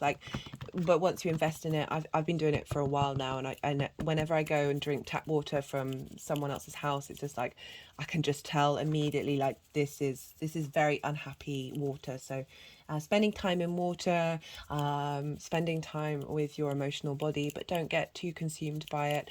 I talk a lot about letting those tears come out. That's a really important thing to do, but not get swamped into it, and drown in all of that emotional space.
Okay, so we've got for the energy of Saturn in Pisces direct. What have we been working with? What's being drawn into the retrograde? Got the Nine of Swords and the Six of Pentacles. This feels like a perfect representation of Saturn in the ninth house, right? This card used to come up loads whenever I was talking about Saturn. It represents receiving some support from an energy. There's a sense of, it's not necessarily authority or hierarchy in a way that is dismissive of your own individual space, but certainly something that you can learn from. There's a sense of wisdom and energy that's been around the block a bit. I mean, Saturn is linked into karma and time and cause and effect, but sort of like a grandparent that you really appreciate their wisdom that they're sharing with you. So the Nine of Swords is about anxiety. This is about sleepless nights. This is depression. This is deep mental anguish. To the point where you cannot see the light. Everything is dark. It's about worrying about things that are so all of the things all at once, that you get very consumed by everything, that there's almost worrying about things that you actually don't have much control over. And with this card, it's always about I always recommend looking to the roses on the bed sheet. Like, look to find those moments where you're not overloaded by all of these worries, that you can like zoom into the present moment and smile and appreciate the wonder of this existence, rather than, oh my god, everything's coming at me from lots of different angles. But in terms of the ninth house, this is, if you think about it, it's your perspectives, it's how you map yourself out in your world, it's your philosophies, but it's also an understanding of the world, right? And that can, what's going on now is very much can induce this kind of energy of feeling that there may have been lots of restrictions and blockages that have come up with Saturn being in Pisces, of blocking you from being able to take a zoom out. This is a very personal experience. You're bringing all these experiences inward that are affecting you on a very personal level. That there's a real sense of overwhelm. That Saturn can be very heavy. I've certainly noticed for myself and the people around me with this retrograde, that heaviness has shifted from a energetic heaviness to acknowledging the responsibility and the duty that we have to work with it, rather than how it's actually affecting us. So a lot of anguish, a lot of things potentially drowning you in your sleep. Your sort of dreams can very much be affected by Pisces, as well as if you're having sleepless nights, you're not allowing yourself to process everything that's going on mentally, that may be affecting you on a very emotional level, right? That there's been a lot going on that has felt very overwhelming. You haven't been able to see the light. You haven't been able to see, what is the point of all of this? You're very weighed down, very heavy. And Saturn's come along. And so this follows the Five of Pentacles, which is about feeling left out of the cold and not feeling supported. And with this combination, it's sort of, you might not necessarily felt it or seen it, but Saturn's helping you out. Saturn's bringing things into balance. You may well have felt that Saturn has been helping you clear out these anxieties and giving you a bit of support in the 3D world, of feeling good in the 3D world. So this is Pentacles. This is the 3D. This is work, health and routines. This is your body. So Saturn's coming along and helping give you some structure to understanding all of this, and being able to put boundaries up and separate from that. For some of you, it may not have been apparent during the direct motion, but it's the long-term cycle of that, is Saturn saying, hey, I'm helping you reassess how you connect to that anxiety. I'm helping you reassess, get to those fundamental core of what really matters to you. That sense of inner peace can matter more than yes, situations can be difficult and you may have a lot to do, and there's a lot going on in your life, that Saturn is helping you find that sense of balance despite of all of that. I talk about how this integration and peeling back and the inner work that we do, yes, it can help shift our manifestation energy to draw in situations that are in alignment with our soul, that give us more flow, more grace, and more ease. But it's also about finding that grace and ease in those difficult moments. And that's what I'm getting from these cards. That it may have felt like it for some of you. It may not feel like it just yet. For some of you, that this is what's being instigated in the long term, of you still knowing who you are and what your perspective is, despite the chaos from the outside world, despite things that may be happening. We have, for this retrograde motion, we've got 2 knights and a page. So we've got a lot of court cards. In personal readings or questions about other people, this is when you'd read that these were other people. I like to focus on how this energy is showing up for you, for how you're working with things. So we've got 2 knights. So there's this sense of defending or feeling attacked, right? We've got the Knight of Swords upright.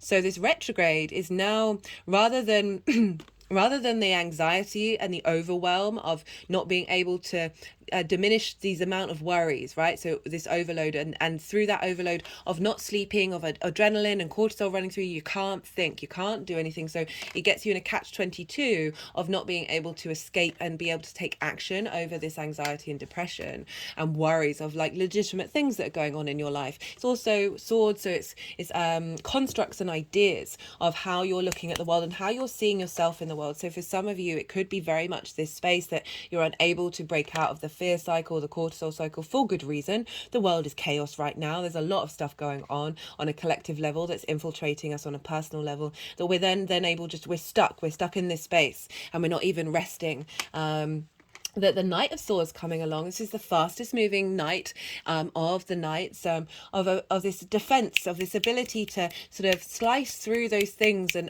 be able to move quickly through that anxiety, through that fear. So it's not consuming you. There's a lot of speed, there's a lot of action. It's moving from being still in the bed to look how fast that knight is going, of being able to defend your mental space, defend your perspectives, and still feel, and there's a sense of protection. I'm really getting a sense of protection. My hands have just sort of gone on either side of my arms in a hugging space of that you're really being held at this time, even if it is still quite chaotic.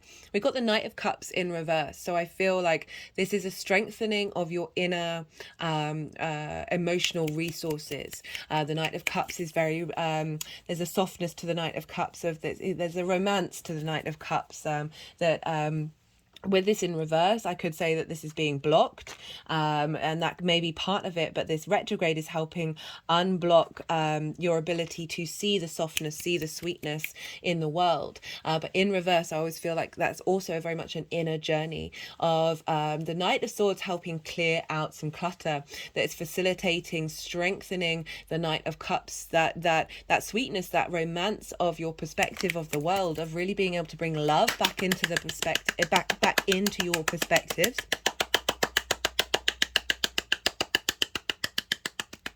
That there may have been some heartache, there may have been some frustrations, this sense of that resource of love not necessarily being accessible, and because it's more cultivating inward in order to then turn up and be able to express that outwardly. So this retrograde is certainly helping cultivate that inner love dynamic of being able to defend your heart space. Remember, I'm sorry if they're shaking, they're just sort of patting my heart chakra. That Venus is over in Leo, and Leo rules the heart of how you value yourself. So there's a combination here of that, of where what Venus is impacting on Saturn in the sign of Pisces, of getting your perspectives in alignment with your ability to express your love and from your heart space. We've got this with the Page of Cups. Sorry, Page of Wands.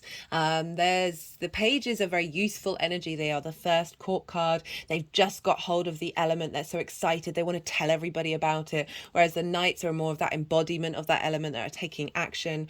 The pages is saying through this process, through this clearing out, this revisiting, this exploration of your emotional and intuitive and imaginative connection to your perspectives, and a recultivating that on an inward journey. That the crowning card for this is the Page of Wands, of this very youthful energy, this sort of freshness coming in of how you connect to your inner spark. That's that creation energy, very passionate, driven, very virile, that the fire energy, that passionate drive, and there's a sense of ambition there as well. But I'm getting with the Page of Wands, so Page of Wands is also about travel, so it could be facilitating in this retrograde for some of you that you're getting an offer to travel to a different space, like that, maybe physically, but it also can be you don't have to be going anywhere, but you're still navigating, you're going into a different paradigm, you're going into a different arena where there's more joy, there's more expression of your passion, you're able to communicate your passion more in this strange new world that you've come out the other side of in this retrograde, that is being fueled by your emotional connection, but you're able to express it in a way that embodies this sort of this freshness, this vitality, rather than the heaviness of the Nine of Swords, of that anxiety. This is, fire is the first of the zodiac, right? This very ability to manifest, to bring out things out into the world, this spark of life, that isn't weighted down by worries, right? Fire is very fast moving. It wants to bring things into being, wants to instigate. And I really like this combination that, yes, it is implying that there's been some trouble, some difficulties, but we're working through it. We're coming out the side with this youthful energy of this being able to share the message of your perspectives, without in a way that's domineering, but being able to let those perspectives travel and not necessarily get swamped down in other agendas or the outside world. We have for this energy moving forward, we've got the Fool and the Three of Pentacles. So the Fool, I was doing some energy work, it really wanted to highlight the zero. So the World card is Saturn's card, and that's the end of the major arcana, and it has a figure in it with a wreath around it representing zero. It's also representing boundaries, and then we start again back at the Fool. So there's a sense of, it wanted to highlight that zero, the sense of completion and a new beginning. That the Fool, rather than being hunched over, grief-stricken by anxiety, the Fool is like if you think about the way the Fool is standing, its heart space is really open, right? The chest is really leaning out into the world, open, broad perspective of the Fool embodies the journey through this 3D experience. The good, the bad, and the ugly is an adventure. The more that we flip the switch on that, the more that we're able to go, okay, these things are happening, I'm embodying this experience, it too shall pass, and finding the joy in all of those things. I've got the happy Buddha, the laughing Buddha here, the good, the bad, and the ugly it's not calling you to not experience those heavy emotions, but do so with the full perspective. So this is saying there's a whole new journey of everything that you've been learning, of being able to go out into the world and express these perspectives, feeling good. And right, if you think about it, it's how you map yourself out in the world, and you're now bringing in that full energy of that joy. If you see here, we've got the mountains in the background. So even though there's an element of naivety to the Fool, because it's about to leap off that cliff, and isn't prepping for the consequences, but there are mountains in the background. This represents higher perspective, that the energies of the Fool is actually an intensely powerful guru energy, enlightened energy for us to embody, that you're starting a fresh new cycle of understanding of how you engage in the world and how you connect to the universe. And it's coming with the Three of Pentacles, which is all about mastery. Okay, so I talked about how the ninth house is about learning and teaching. And so for some of you, this might be an anxiety over, say, finishing and mastering something in your life. Okay, so that can be university, that can be a course, an elevated advanced course in building something or making something or whatever it is. It can be absolutely anything that you're in a state of mastery.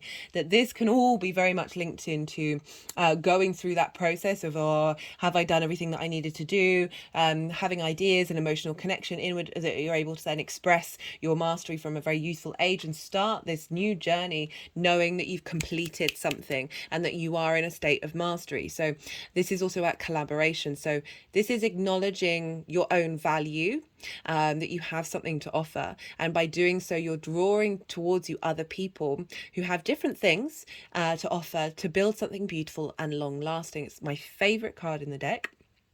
This can also about mastering different perspectives and bringing them together to give you a sense of structure and wholeness, while still being open to change and open to going different, exploring the universe based off of this mastery that you have, these core foundational fundamentals of how you look at the world, and being able to bring them and embody them in your day to day. We're going to have a second retrograde in Saturn in Pisces, but this is the first one, and it's right at the beginning of Pisces, so we're really instigating a whole new cycle for then the rest of this journey.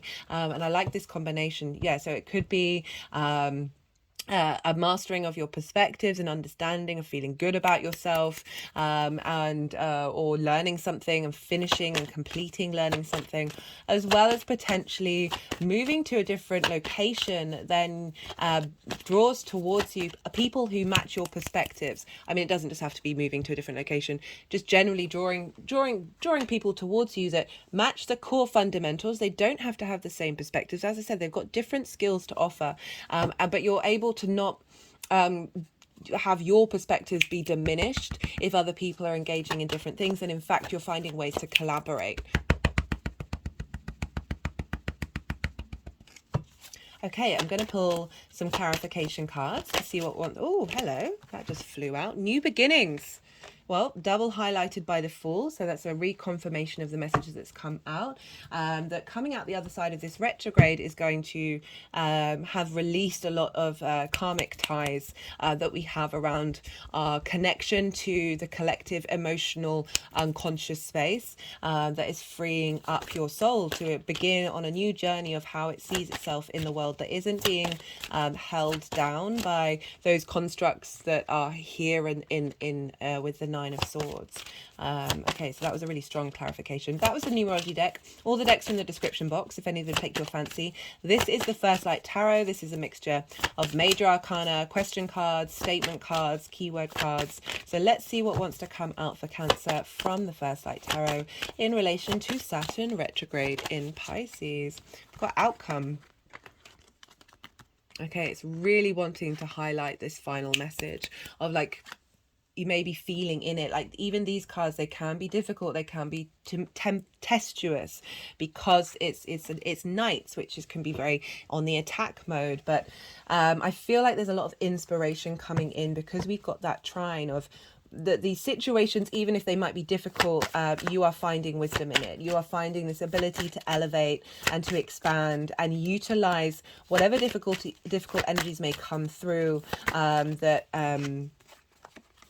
Got the Chariot, drive. This is Cancer. This is your card. Determination, ambition, emotional control.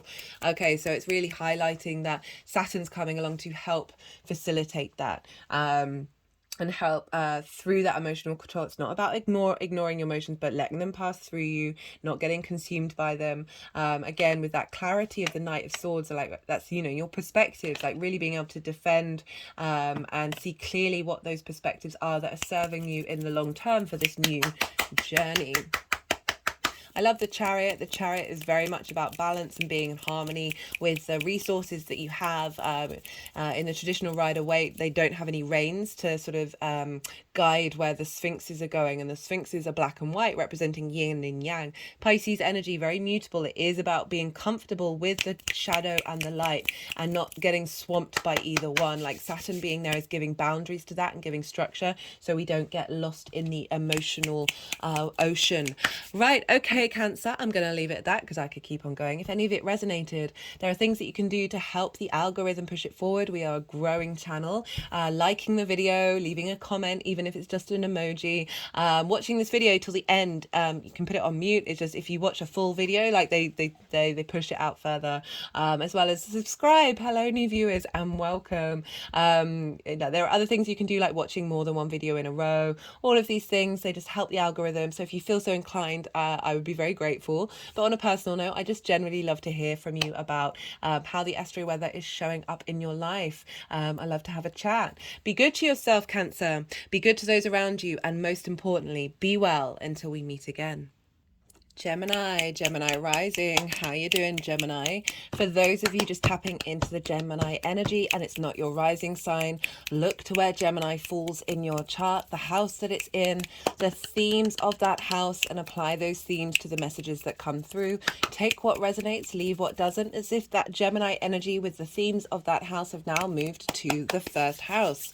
So Gemini, at the time of recording, the Ascendant is in Libra, trining your Gemini energy. The moon is at 6 degrees of Taurus, sextiling Saturn at 6 degrees of Pisces. So we've got some very supportive energy coming through for this reading. Right, so just in general, regardless of whether Gemini is your rising sign or not, Gemini and Pisces, they're both immutable energy, and they're squaring one another. Okay, so your square is an aspect of Mars. Mars can bring about conflict, drama, frustration, winning at all costs. And this is because it's a 90-degree angle. You've got two energies and they're butting heads with one another. Try doing this yourself and push against it and feel how much sort of resistance might be there. So you got two signs that are very different in nature. So your yang day in nature, your air, and Pisces is yin night in nature and it's water. But the thing you've got in common is your modality. You're both mutable energy, this ability to change and adapt. But you're coming at that ability to change and adapt in different ways. Okay, so different elements, different ways that you take action. So this is where there can be conflict and frustration. So even though you've got something in common, you both kind of think that you're right and you're both coming at it from the same direction. However, and so this is where the conflict and drama and frustration comes up. If any of these things are coming up for you during this transit, it's to help you understand, okay, what's worth fighting over? What's worth, being fixed in your idea of how you're going to do something? What's worth the drama? Okay, so if these coming up, just take a step back, breathe, realize this is part of the energetic energy right now, that it's really helping you get to the core of what's really important to you. The other side of a square, which I love. Square's a hard aspect. So that's conjunctions, oppositions, and squares are hard aspects. These make things a little more hard work involved in order to get the magic coming through. But hard work isn't a bad thing. This is a great energy to tap into because the other side of a square is friction. With this 3D version of the universe that we're very conscious, this linear time frame that we're very consciously aware of, needs friction in order to exist. So it's a very powerful manifestation energy. When we're using the square, this is being forged in the fire, and what is forged is facilitating your long-term goals, your manifestation. For Gemini rising, Pisces is in your 10th house of career, life purpose, how the outside world sees you. It's your reputation. Oh, hello. And it's can also be bosses as well. So that is squaring your first house, which is how you embody your sun or your moon in your actions and your deeds. It's your vitality, it's your appearance, it's your character, it's you. It's often how other people see you. So we've got this square element between Saturn in Pisces, representing your life purpose. That doesn't just have to be about work, career. That's just the kind of guiding force, your guiding light. It's the top of the chart, it's the most visible part of your chart that is pulling you forward. So the second house are the tools in which you have to make your money. Your 6th house is the way in which you work, and the 10th house is that drive, that how it's embodied in the long term. So Saturn moving through the 10th house. For those of you not watched the introduction, I really recommend all the introductions. I break down the themes in a lot more detail. The introduction of this one in particular was a really beautiful channeled message, but just in general, I said how it might be really useful to go and check out the previous Saturn in Pisces transit video. Or there are playlists for planets as well as signs, so it's very easy to find.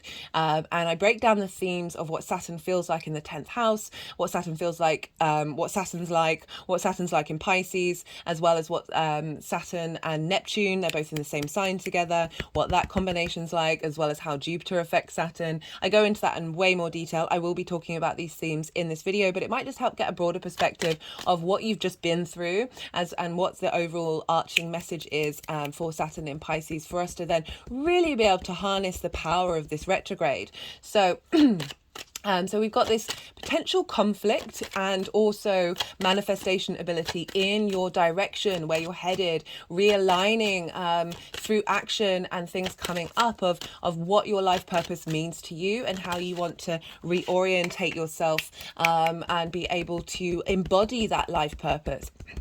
Saturn moving through the 10th is also about finding maturity and responsibility in your life purpose. There is a sense of legacy as well. And so Saturn in the 10th can really help facilitate what's going in this particular cycle of Saturn in Pisces, is facilitating a 30-year cycle of that direction, of that maturity, of that sense of committing to your life purpose, and how you're then able to embody it in your actions and your deeds. So a very powerful transit for the mutable signs, and also particular for Gemini rising. This transit is happening in an angular house. 1st, 4th, 7th and 10th are angular houses. These are the pivot points of our chart. They're very powerful. So whenever we have transits moving through there, they also represent those hard aspects, right? So if it was moving through Gemini in the 1st house, that's a conjunction. The squares would be Virgo and Pisces, and then you've got the opposition with Sagittarius. So these aspects that planets make when they're in these angular houses, like if you're not a Gemini rising, just apply it to your rising signs. This is why those 4 houses are very pivotal, because they're hard aspects. They take a lot of work, but they're really facilitating the foundational, those 4 points of your chart that then ripple out into the rest of your chart. So Saturn moving through there. I'm pulling before I kick off, I'm pulling cards for 3 different piles. The first pile is Saturn's direct motion that we've already been through, what we've been covering with that, and what energy's moving forward to help us understand the retrograde. We've also got the second pile, which is the retrograde itself, and then the third pile will be how this energy is manifesting moving forward. So the Saturn moving through the 10th, generally having a sense of authority in where you're headed, a bit more commitment and responsibility. This also can bring up, so Saturn direct can put up limitations and blocks that we might not have been able to understand. This might have been, so because it's linked into bosses or certainly sort of higher figures of the 10th house, you might have felt your personal authority being impinged by a higher power. And not necessarily being able to navigate that, or understanding why are there restrictions around where I'm headed and what I'm doing, what's going on. I'm putting in this work, but it doesn't seem to be manifesting. That's all part of Saturn's journey, right? That's really helping us truly get to the core principles, those foundations of who we are, in how we want to manifest that life purpose in our full embodiment. Saturn, so that was, from the beginning of March, of when Saturn moved into Pisces, and now we're in this retrograde phase, which has overall felt like there's been a lightness. It doesn't mean that responsibility and needing to put in the work and the due diligence isn't still there, but there's just there's more clarity and understanding of what those roadblocks may have meant, and being a bit more at peace with them. So with this retrograde motion, we're going to be going over the same degrees that we've already gone over. We're going to be revisiting, questioning those roadblocks, sitting with them, being in observation of them, cultivating. I recommend with everybody, just breathe, find some stillness during this retrograde and not let it overwhelm you. If there may be some more difficulties that show up, they are helping you truly refine your understanding of your life purpose. What else did I want to say about that? Yeah, so it could have been that you felt like you've been moving forward and now there's some blockages and restrictions.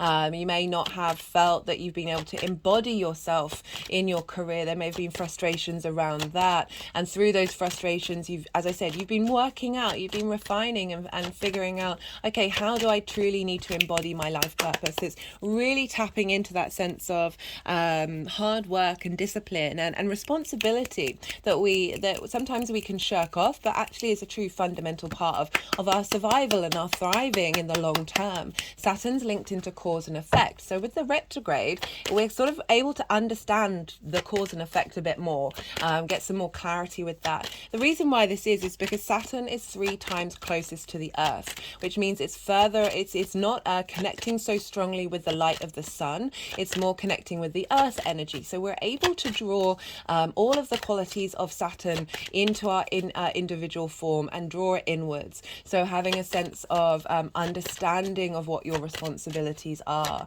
and why you want to commit yourself, and being able to harness that power, right? Saturn can also be really good at setting boundaries and saying no to things. So this can be a really great time.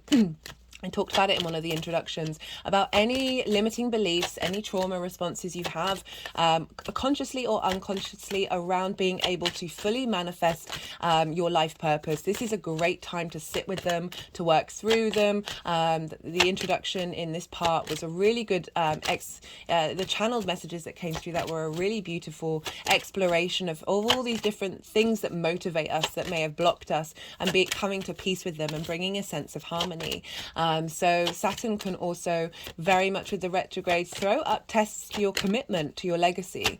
Maybe you've not been felt that there may have been more conflict around you being able to bring these into fruition, and that energy is helping you really say, are you going to walk your talk? Are you going to fall at the first hurdle? Saturn wants you to be able to commit and keep going, wants you to understand the cycles of life, and not everything is always smooth sailing, and helping you get resilient and being able to keep going.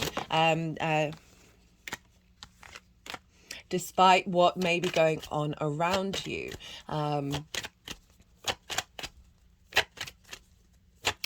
So let's talk about Jupiter. So Jupiter rules Pisces. I've talked a lot about this, about how Pisces is ruled by Jupiter traditionally, and also Venus is in her exaltation there.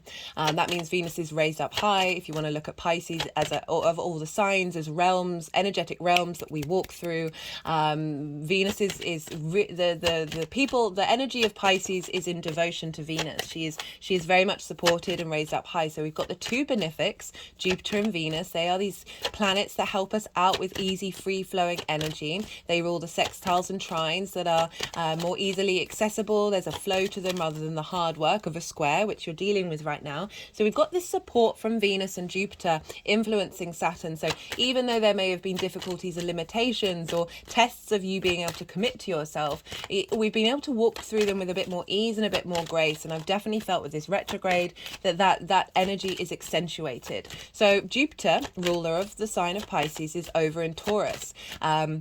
So I've recommended the Saturn in transit video. I recommend the Jupiter in Taurus transit video because what's going on with Jupiter is influencing what's going on with Saturn.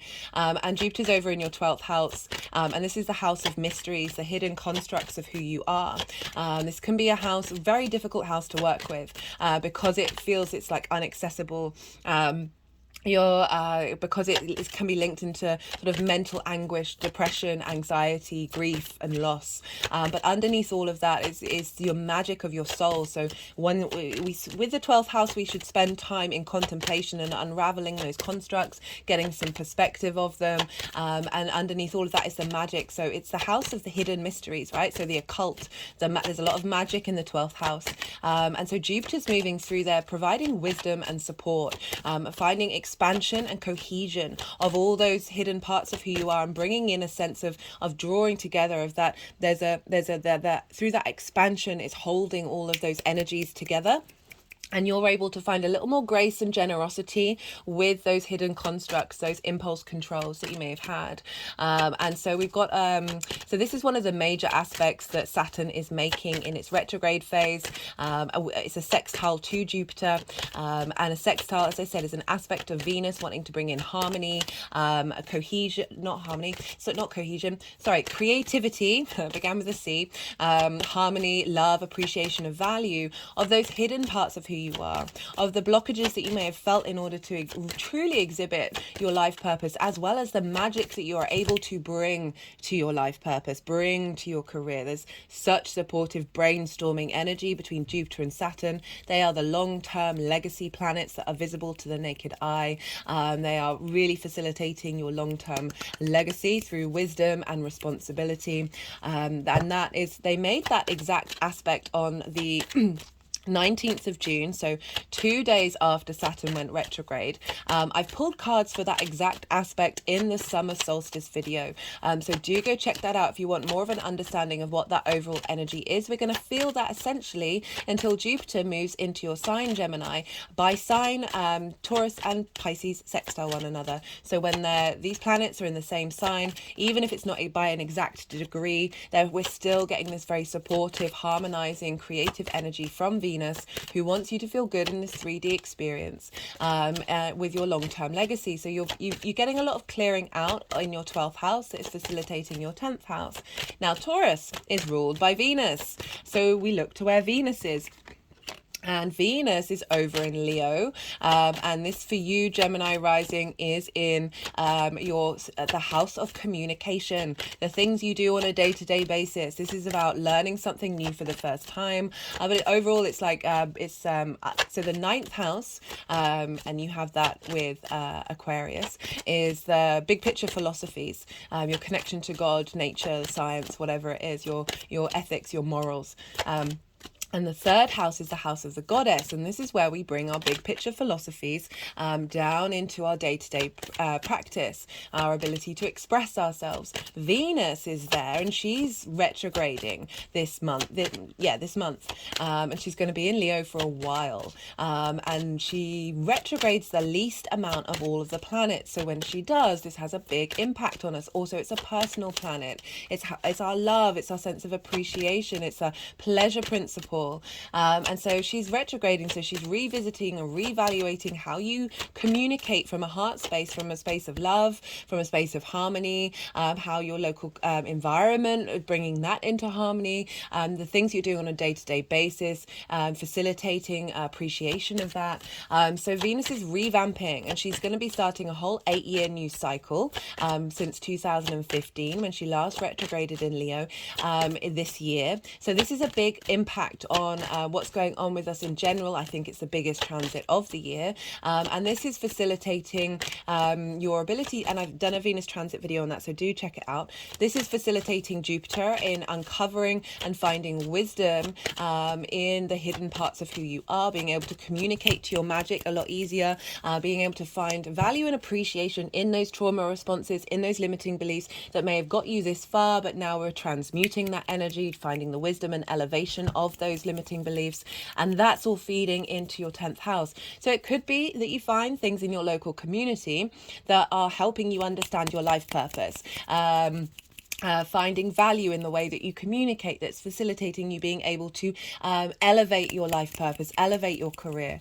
So these are all having an effect on one another and playing a big role in us over the summer. Saturn is retrograding from the 17th of June to the 4th of November and going over the degrees of 7 degrees and 12 minutes to 0 degrees and 30 minutes. So if you've got things in Pisces around there and things in Gemini, you're going to feel this quite strongly. But if you don't, you're still feeling this strongly because we're on angular houses, so that it's having a lot of impact. So And Saturn just generally moving through the 10th is still going to have some weight, but you might just be a bit more acute if you have things around those degrees.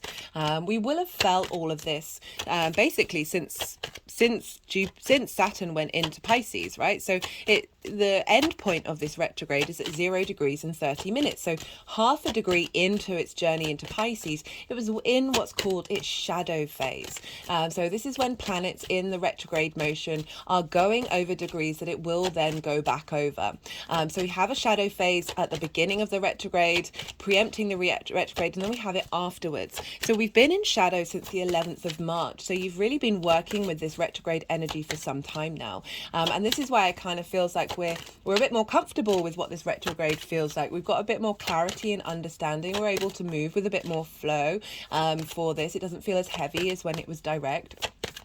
But it isn't going to leave shadow. Yes, it's going direct on the 4th of November, but it isn't leaving shadow until the 7th of February. So this is when it then Saturn goes into new territory.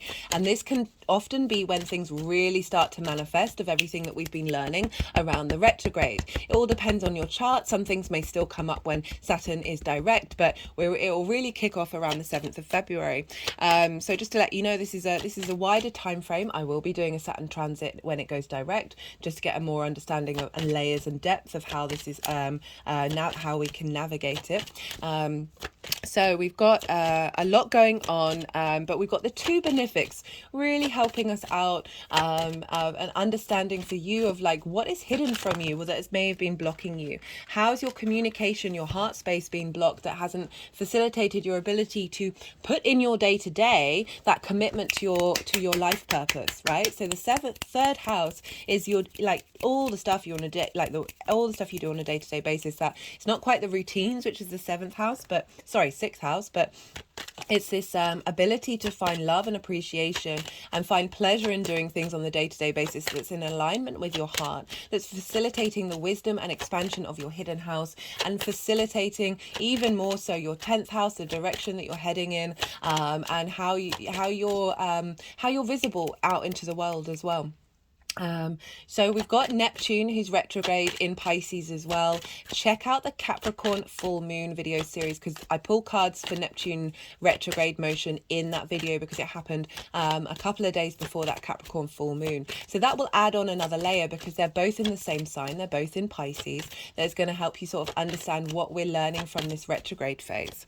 I recommend checking out where your Saturn is in your natal chart, the sign that it's in, the house that it's in, and the themes of that house, because that will add on another layer of how Saturn is showing up for you.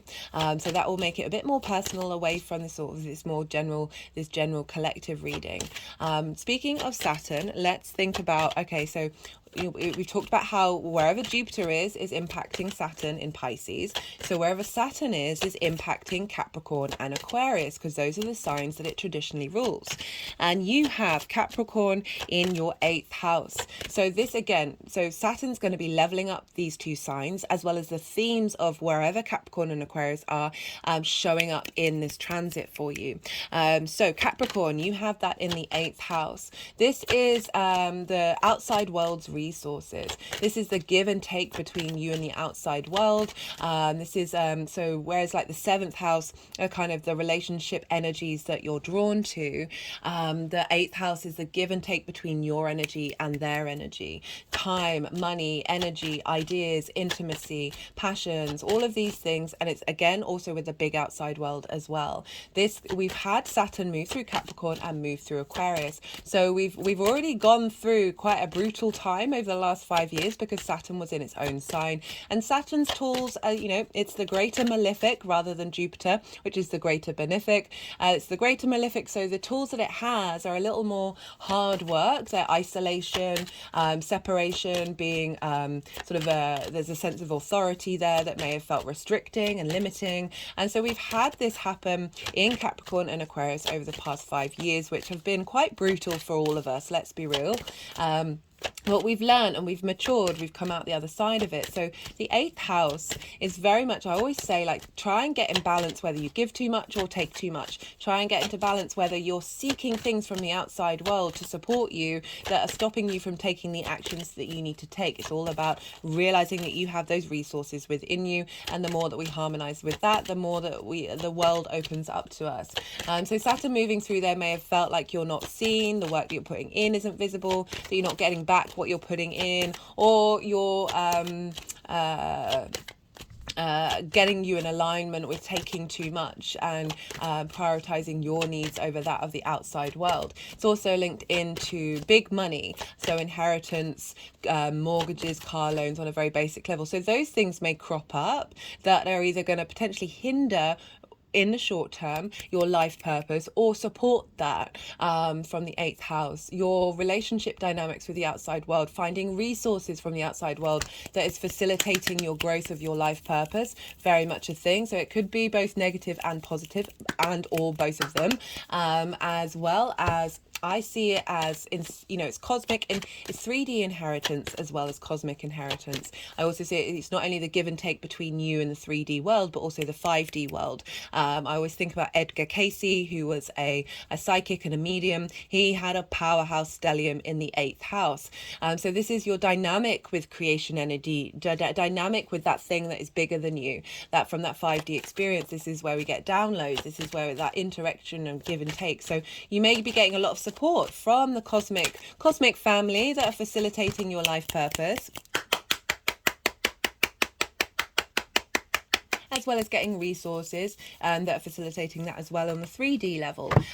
It can also be understanding the maturity that you've had with the 8th house and how that's impacted on the direction that you're headed, of like, is that limitations and restrictions of what you receive from the outside world going to impact on the direction and your legacy of where you're headed, as well as getting a lot of support from the outside world. It all depends on your chart and where you're at with balancing that 8th house. The 9th house, where Aquarius is, this trines your Gemini energy. This is the big picture philosophies. It's your perspectives, how you map yourself out in the world from your morals, your ethics, your philosophies, your principles, your perspectives. It's linked into book religion, spirituality, connecting to nature, connecting to science, that which is bigger than you, big constructs, the philosophical ideas of how you see yourself in the world. Why do you exist? How do you want the world to exist? How do you want you to exist in that world? Saturn's moves through there, bringing about clarity and understanding and confidence in what it is that you're doing,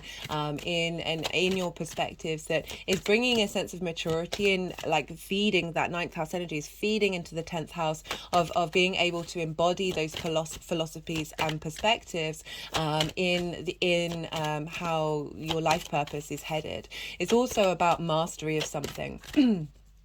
And so this is not necessarily starting to learn something new. This is something that you've been doing for a while or exploring for a while. It's linked into higher education, but it's not just about going to university. It's about doing an advanced course in something, whatever that may be. So you may have felt motivated to start an advanced course to head you in the direction of your life purpose during this time. Saturn may have given you the sort of motivation to do that, and there may have been blockages around it, and now with the retrograde you're revisiting that idea. Hello, you got your card and the Neptune card, very interesting.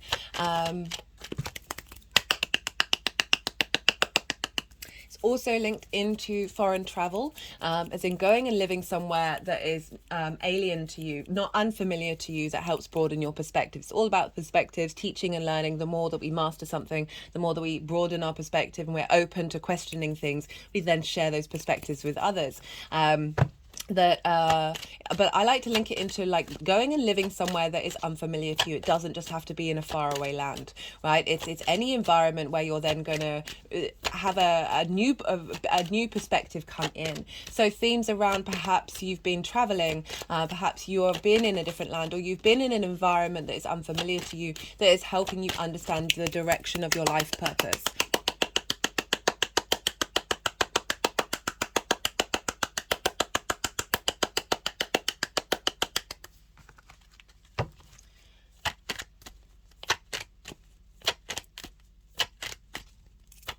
What else did I want to say? Oh, right. Yeah. So that's kind of everything that I wanted to bring in off the top of my head. So let's talk about the aspects that Saturn is going to make during this retrograde phase up until the 4th of November. Now, the reason why I like doing these videos a little bit after, one of the reasons why I like doing these videos after either the transit started or that particular part of the transit started, because, you know, it happened on the 17th of June. So you've been sitting with this energy for a while now. So you've experienced it on a personal level, whether that's unconscious or conscious. So I don't just like saying these things and saying this is what's going to happen. You can now sit with your own experience and see what's matching up, or what may be different for you, and explore it on a more subjective personal engagement. So I talked about the main aspect that Saturn is making to the outer planet. So that's with Jupiter, and that's the sextile that comes up in the summer solstice video. But the rest of the aspects the major aspect Saturn is making is with all of the personal planets. So this is the Sun, Mercury, Venus, the Moon, and Mars. And so we're going to get Mars has just moved into Virgo, which is opposite Pisces. And for you, Gemini rising, that's down in your 4th house of roots, home, foundations. It's your ancestors, your lineage, it's your parents, the roof over your head, your private life. It's a very intimate part of your chart. It's the darkest part of the chart, whereas the 10th house is the most visible part of the chart. That we're going to have lots of planets move through Virgo. So from the 20th of July, Mars is going to oppose Saturn. And then up until the 10th of October, Venus is then going to oppose Saturn. We'll feel it in the lead up and we'll feel it afterwards. All the dates are in the description box. All the degrees are in the description box. So I know it's a lot of information. It's there for you to go check it out. Maybe write in your diary the exact aspects. We tend to feel them in the lead up. We feel them afterwards. They tend to seed energy. Things can show up at the time, or they're just seeding energy that are going to manifest moving forward. And so it might be useful to see what this retrograde is showing up for you by looking to the days, and then when you're seeing what's going on at that time, and it helps you get a more understanding of what these planets are saying to each other and what they mean when they're in particular signs. So from the 20th of July to the 10th of October, we're going to have oppositions in Virgo. So as I said, Virgo's your 4th house. It's the roots and foundations. You're going to have motivation and drive in your private life that may facilitate your life direction. With oppositions, this is the kind of energy we get around full moons. The opposition is ruled by Saturn. There's a sense of self and other. It's the separation. It's the isolation. Sometimes we can seesaw in responsibility from one side of the coin to the other. Often with oppositions, we can feel like, they can almost feel like that's not part of who you are, especially if you've got sun, moon, or rising, or whatever it is in with an opposition of something. It's about finding that balance and realizing you're two sides of the same coin. So Virgo is about detail orientated. It's ruled by Mercury. It's about the 3D social experience. Editors and engineers and healers who work with the earth, they're facilitators, can very much be that Virgo energy of being able to be in observation of the small details and know what's wrong. It can be very self-critical and judgmental, but through that, the skills of that is like figuring out and being very being able to observe your 3D realm and see what needs to be fixed in order to be in a flow state, because Mercury likes to be in flow. It doesn't like blockages. It's about passing messages. It's about traveling. It's about commerce. There's Mercury's the fastest moving planet. There's a need for speed with Mercury. It's a little heavier in Earth energy. I mean, you are ruled by Mercury. That's talking about Mercury. You are the fastest sign in the zodiac. So there's a kinship between you and Virgo, and it's in your home space. So as I said, figuring out the details and motivations that you find in your home and in your roots and your foundations. It also can be highlighting if you're out of balance with prioritizing your career over your home life, that when we have planets moving through here is saying, hey, no, we need this in balance if you want to last in the long term. Saturn's about responsibility, due diligence, but legacy. It's like through your integrity, you can embody your legacy. And with legacy, we need things in balance for them to truly not only facilitate the outside world, but your internal space. So you're going to have this energy of perhaps being a bit more private around that time, of integrating and understanding what responsibilities and what integrity Saturn is asking from you with in terms of your career. For those of you, it may have brought limitations around your career or blockages around it. If you haven't been walking your talk and you haven't been integral, Saturn moving through the 10th house can throw up cause and effect, right? So that sort of karmic energy. That is, if you've done a thing and you get fat, like it's not necessarily been on board or proper, that there may be consequences of your actions. That's just some of you that just wanted to come out, that message. But just generally overall of like really being dedicated to where you're headed and how that feels for you, and finding deep amount of compassion and empathy with that Piscean energy. Very magical space, Piscean energy, because it contains the whole of the emotional, unconscious, collective energy that you're able to tap into the resources of that, which is a phenomenon, and being able to be at peace with the dark and the light in terms of your career, and bring a sense of structure to that with Saturn moving through that sign. As I said, Neptune is retrograde, so we're going across the board. If you haven't got time to watch it, across the board for all of the rising, all of the signs, the Neptune retrograde brought about clarity. So rather than being a heaviness, a sense of illusion, it really feels with that retrograde that we're just able to see things a bit more clearly, and we're able to bring the fantasy, the other realities into our own reality. I always like to talk about Neptune is linked into the film industry, and while it's been in Pisces, the main films that were really popular have been the Marvel movies. And what are the Marvel movies? They are bringing people from different dimensions to come together to help save the earth, right? Help save reality. So I love that for Neptune in Pisces, that you're able to then bring all these different ideas, these different untangible, magical, mystical spaces into the way that you work, and find structure and responsibility that's going to serve your legacy. So that's all the oppositions. There can be feeling like there may be some more home responsibilities that you've got to tap into, and that are going to facilitate your life purpose. It can come up in lots of different ways, and that we're going to have So we're going to have Venus retrograde on the 22nd of July, so a couple of days after the Mars opposition with Saturn. And then on the 29th of August, Jupiter's going to go retrograde. Sorry, Uranus is going to go retrograde. And then I think it's on the 4th of September, Jupiter's going to go retrograde. And Pluto and Neptune and Saturn are all retrograde already. So that means all of the bigger outer planets, the non-visible planets, they are all retrograde. And these are more sort of collective energies, but they're still going to affect you on a personal level. And including Venus, and then Mercury is going to go retrograde in the fourth house, so a reassessment of your homes and of your foundation. So we're going to have a lot of retrograde motions, and this is all revisiting, revising, the ability to find some hindsight. And with hindsight, we can find those small details that if we hadn't had the opportunity to go back over something, that small detail that you may have missed if you just kept on going directly may have blown up in your face later on. So even if there may feel like restrictions and delays and limitations, all of these are really helping you finesse the future journey of your life purpose. Like they're all in it together to facilitate us. We just have to be mindful of how these energies may show up. Right, so then from the 13th of October to the 23rd of October, these are the exact dates, we'll feel it before and afterwards, we're going to have planets move into Scorpio, and this is going to make a trine to Saturn in Pisces. It's a fellow water sign. So after this opposition, right, so the opposition is sort of rebalancing details that we may have missed, of making sure things are in balance, having taken action from the square of trying to embody it and figure things out. Now we're moving from having seen the small details of what we might have missed.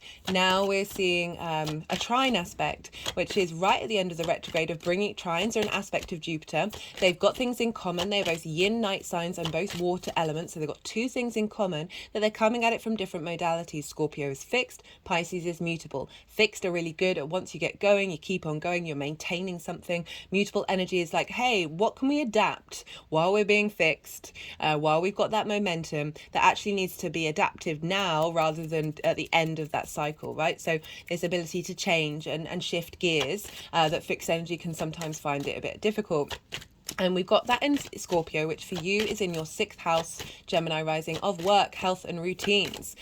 So we've got, I love this combination of figuring out, getting the balance of your home and your work life, and then moving to this inspirational energy, trines, Jupiter aspect, inspiring, elevating, wisdom, bringing about cohesion, and through that inner wisdom we then find this sense of abundance and openness and generosity and luck that Jupiter can bring. Trines, very inspirational energy, very free flowing. You're just feeling good about how you work and how that's applying to your 10th house of your direction that you're heading. Like these Mars, Mercury and the Sun are all going to make trining aspects to Saturn, of like just feeling in your flow, even though the 6th house is in conjunct your Gemini energy, in conjunct you don't have anything traditionally in common. This can be a difficult crosswise energy, can be a bit frustrating. It can be a bit like, oh, you feel like you're grinding the gears. But once you understand and find respect with an energy that is different from your main modality, that's when you start coming up with maverick ideas. So the Gemini energy and the Scorpio energy are in conjunct, but this is creating this sort of being able to, that adaptability of that fixed space of like, okay, how can we really streamline how you embody your work in the direct that facilitates the legacy in which you're headed in, as well as it's linked into health and routine. So really finding the motivation. Mars is going to be in there first, and Mars loves being in the 6th house. It's its favorite place to be. I always say give Mars a job to do, otherwise Mars is going to blow up in your face. So Mars moving through there, you are committed to the way that you work, of exploring the way that you work, transforming the way that you work based on everything that you've been learning in this retrograde of where you're headed, as well as facilitating motivation to get those habits and routines and taking care of your health in alignment, that then facilitates healthy body, healthy mind, healthy way of embodying this world and going out in the world that is embodying your life purpose. So I really, really like this for you all. Okay, is that everything that I wanted to say?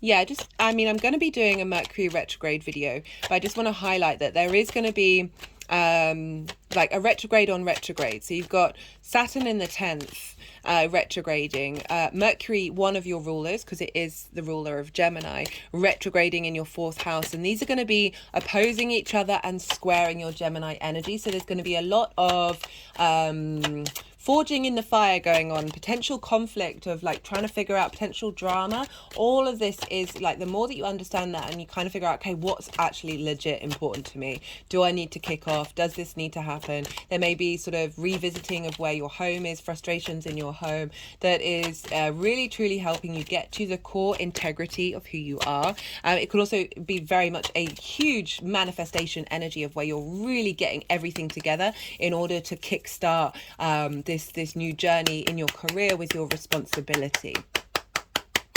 Like Mercury's the small details, it rules Virgo, and Pisces is ruled by Jupiter, which is very much about the faith that you have, commitment to your faith, and finessing the details of how you facilitate that in the 3D world. Maybe spending time a lot by yourself at home in your private life, that's going to work out for that. But that's just sort of a general thing that I wanted to say for you, in particular Gemini rising, because that is going to make a T-square and you are ruled by Mercury. I mean, Sagittarius will get that as well, but it isn't ruled by Mercury, so that Mercury transit isn't going to have just as strong as an effect as it will be for you, Gemini. Okay, I think that's everything that I wanted to say. Okay, so this is when I'm going to go quiet. So they're still shuffling the deck, which means there's some cards that need to come out. And so I'm going to go quiet, let them do that. You just had loads of information. And so now's the time to digest that, let that settle in. As I said, the retrograde started on the 17th of June. See what's already been coming up for you, and then sort of be able to be in contemplation of how you want to work with that energy. Maybe it's been difficult, maybe it's been frustrating. And with this information, you're able to go, okay, I can breathe, I can take some perspective and see what core fundamentals, like think of your long term, what's going to matter to you in the long term, and be able to transmute that energy and then start working with it. Also get some intuitive hits about how this retrograde is going to show up, how the overall Saturn and Pisces transit's showing up for you. Yeah, then so they're going to keep shuffling, they'll put the deck down, and then they'll move the cards around. So the energies do that, and that's when I really have to go quiet, because my brain needs to go kind of like in order to let them be able to move the cards around in the way that they need to. And they're going to do some energy work. So it's very difficult for me to channel, think and talk when they're moving the cards around, so that's why I'm quiet. I'll come loop back round, and then I'll integrate the tarot in with what's going on with the Saturn retrograde.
That was the Two of Pentacles. We'll see if that wants to come out again. Didn't get a clear confirmation on that one.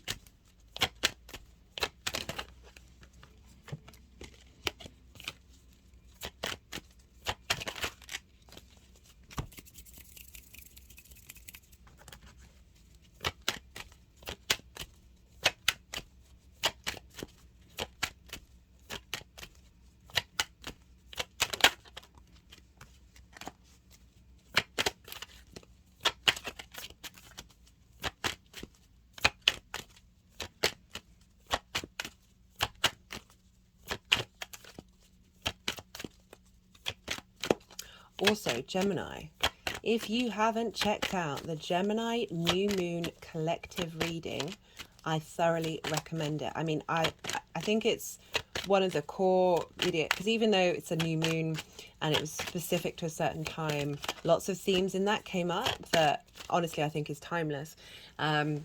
In relation to how we work with information, and how we're then able to utilize that and bring that into a very magical space. So I really recommend checking out that Gemini new moon video. I recommend it for everybody, to be honest. Like it was a very powerful video. The tools in which were expressed were, I think, really good things for us all to be able to embody with everything that's going on in the world. That sort of very crazy, traumatic, very mutable energy. Well, not mutable, but crazy, traumatic energy of the collective world, and the free-flowing ease and speed of Gemini, the playfulness that you have, you know, of being able to embody that in our existence, I think is a really powerful tool for us all. There are lots of other things linked into control and surrender and chaos, and how to utilize these energies, these paradoxes, in order to facilitate our internal growth and manifestation.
So they're focusing quite a lot on the golden rose, which is, I read all the cards. So there's a collection of cards that I pulled, if you haven't seen it already, for this general energy of the Saturn retrograde. And was it yesterday? I think it was in part 4. Goodness me, my brain. Yeah. It was in part 4 yesterday. That I read those cards, and you might want to go and watch that part of the reading because they're really wanting to focus on that.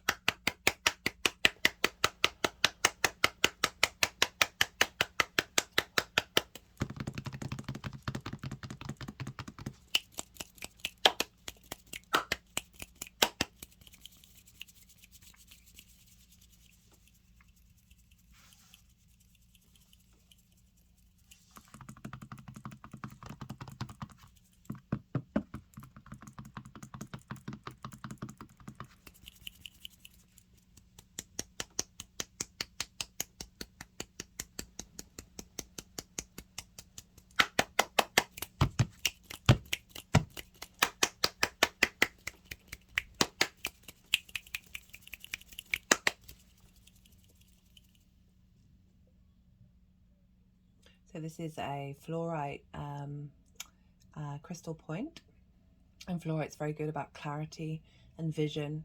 I think it's purple and blue, which is being able to tap into the vision and clarity of not only the 3D world, but the 5D world as well.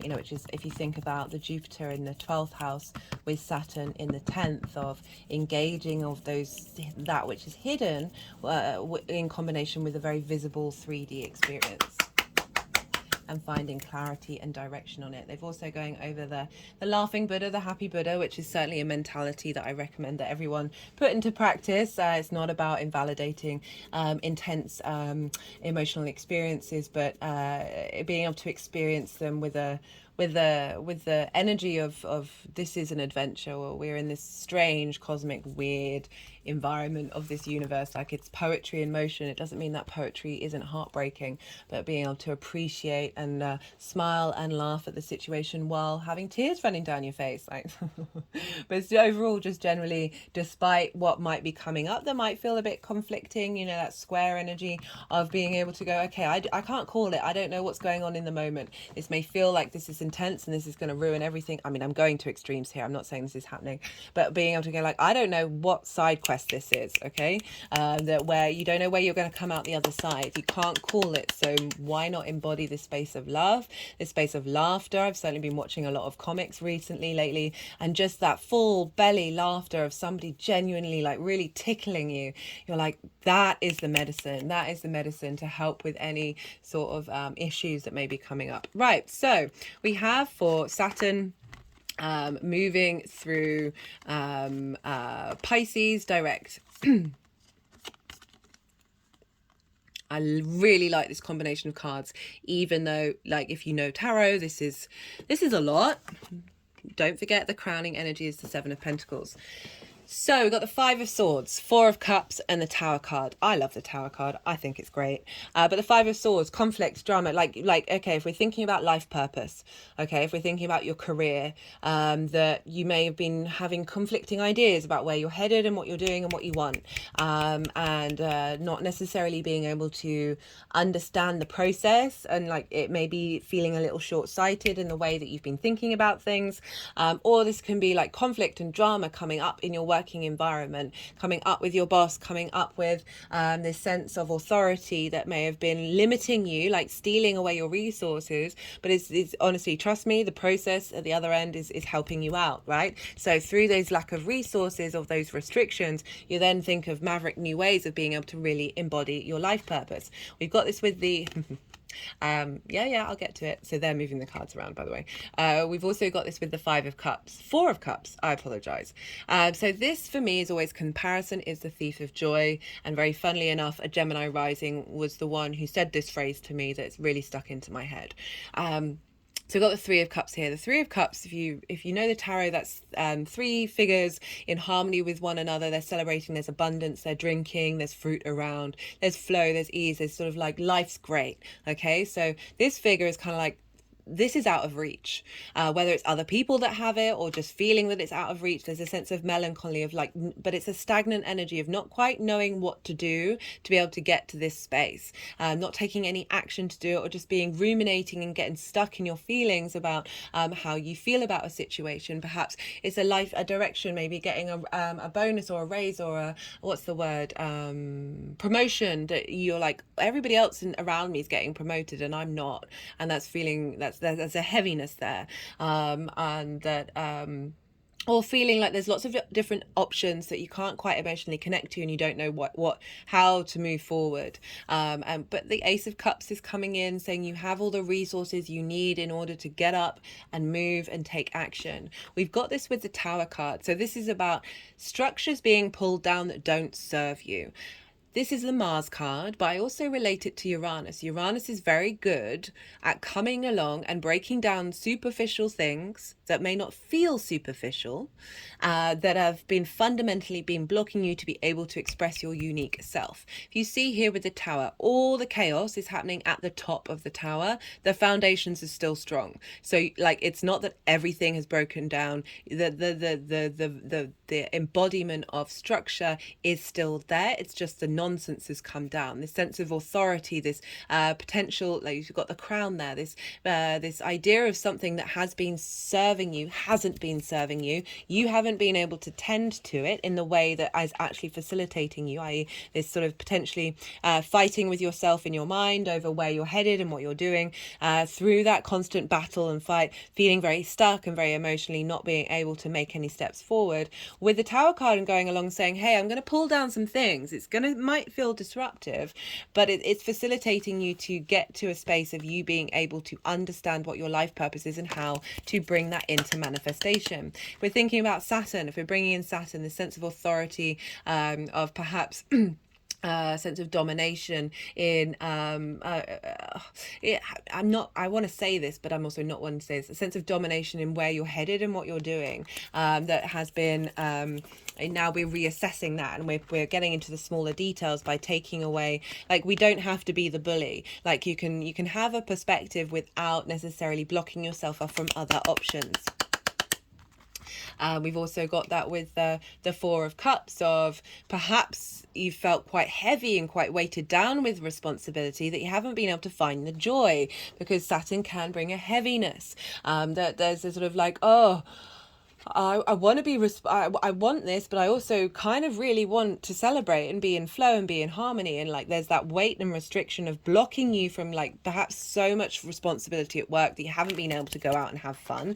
And so this retrograde is helping us realize why these things have come up, moving forward. But so Saturn's come along and helped not only pull down these misconceptions that you may not have realized straight away, but also helping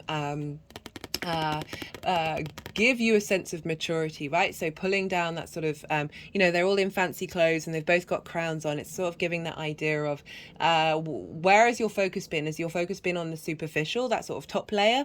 And if it has, whether you're conscious of it or not, we're now pulling down that in order for you to focus on your foundations for your long-term legacy. Like, Saturn can be the school of hard knocks, of like, how do you embody yourself from a true fundamental integrity space? Crowned with the Seven of Pentacles. So this is saying that you have been tending to all of this. You have been taking your time. Something is growing. So you've planted some seeds, and this is about really tending to, okay, what do I want? How do I want these to manifest? How do I want this to grow? Even if it's been difficult, even if all of this has come up, the fact that we've got this is the crowning energy of saying you're still in dedication to your path. You're still in dedication to that harvest that you want to see, that legacy of all those vegetables coming to fruition, and you're able to nourish yourself from that. It doesn't, there's also a kind of frustration. It can be with the Seven of Pentacles of not quite seeing things get going, right? So Saturn brings about limitations and frustrations. But the crowning energy, despite all of this going on, is saying you're still dedicated to your path of where you're headed. We've got for the retrograde itself, I like this combination as well with the fact that Pisces is a yin night sign. So this is very receptive. There's a slowing down. Water and earth are bound by gravity. So there's a heaviness to them. As the fastest moving air sign, air is yang, day in nature, more action, direct action orientated. There can be this sort of difficulty in being able to slow down and let things just ruminate, okay, and not be constantly thinking of the next thing and the next thing and of how this is going to work. You can't call it, right? So I like how we've got slowness coming in here with this retrograde. We've got the devil card. This is Capricorn, so this is also about this is another version of Saturn. Capricorn, as I said, is over in your 8th house of through this journey, and it also sextiles where Saturn is in Pisces. So through this journey, you're having an understanding and appreciation of working through power dynamics that have held you back, that you've been perhaps fixated on, in that 8th house of giving over your power to something that is diminishing your own internal power. It doesn't mean that we can't give our power to people, but it shouldn't be at the expense of your own. And so the devil card is also about addictions and traumas, and so if I'm thinking about that, also that not only Capricorn energy, this also can be the power of Capricorn. So I feel like the devil, you know, linked into Capricorn is very one-sided in that Capricorn energy. Capricorn's about long-term legacy earth cycles. Okay, so this is about, in the 8th house, the resources of those long-term legacy earth cycles at your fingertips that you can engage with. And so this showing up is saying resources are coming in from the outside world that is facilitating your growth of wisdom. The other side of this is trauma responses, limiting beliefs over with Jupiter in the 12th. You're having, through a state of rest and surrender, you're able to process and let those go, let them no longer hold over you. The 4 of Swords is about knowing that you are held in something higher than yourself, being able to rest, being able to contemplate. You're contemplating the 3 of Swords, which is about heartbreak, which is a frustration, but underneath it we've got the Ace of Swords, and we also have the Ace of Swords here, of seeing things clearly, of finding clarity and finding inner peace.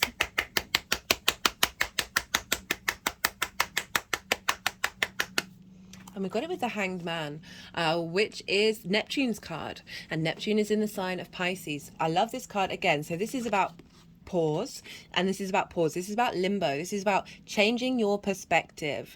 Again, that sort of that Aquarius energy that you've just brought in from with Saturn coming in as well as that Neptunian energy of being upside down. Even in a lot of traditions, just standing on your head helps shake your brain up in the way that it perceives things. It helps facilitate new thoughts coming in. This is about being in a state of limbo, surrendering your action-based energy to being in pause in order to receive divine wisdom, in order to change your perspective. You look here, this figure has essentially a halo around them, that sense of enlightenment. It's representing enlightenment. I always talk about Odin, the Norse god from the northern hemisphere, of he was upside down on the world tree for 9 days and 9 nights, and at the end of it he received the wisdom of the runes, which is another form of divination. So it's implying this retrograde phase is you're really cultivating your inner wisdom to find clarity. So here we are with the Ace of Swords. So here's that ace that was underneath the 4 of Swords, this clarity, this vision. In this retrograde, you're really going to find a strength of purpose and clarity in how you express yourself. You know, I talked about how this might be about really truly understanding your life purpose, and what direction you want to head in it, and having real clarity and perspective. You see here we've got mountains, and this is all about higher perspective. So we've got a real, through a state of pause, of perhaps understanding the clarity of those limiting beliefs and those trauma responses. They've got you to this point. Do you need to take them further? Really, I really recommend, if you haven't watched today's introduction, I talk about the ego, the id, and the super ego, and it was a beautiful message that I feel like with this particular set of cards, that will be really important to understand what Saturn in Pisces and that retrograde in the final zodiac sign, the emotional, unconscious, collective space of what may have been blocking you that might not have been to do with you and might have manifested in certain ways. And we've got that with Jupiter in the 12th. So really finding wisdom in being still. Really recommend bare feet on the ground, salt baths, to tap into that Jupiter in Taurus energy and Saturn in Pisces, of like really being still in nature in order to get some clarity and wisdom. So for the energy of this retrograde moving forward, big turnaround from the Tower, from the Devil. We've got the Four of Pentacles. This is for me innate internal power in the 3D realm, right? So this is about structure and security. Fours are about this is the structure. We've got pentacles underneath the feet chakras, over the heart chakra, on the crown chakra. This is knowing your internal resource that is going to facilitate you in the 3D world. So we're dealing with the 10th house of life, purpose, career. That shows up in the 3D realm. That's very visible. So like you being able to embody your decision making, your action making from a space of power that isn't diminishing other people's power, but a real sort of understanding of your worth and your value and your strength.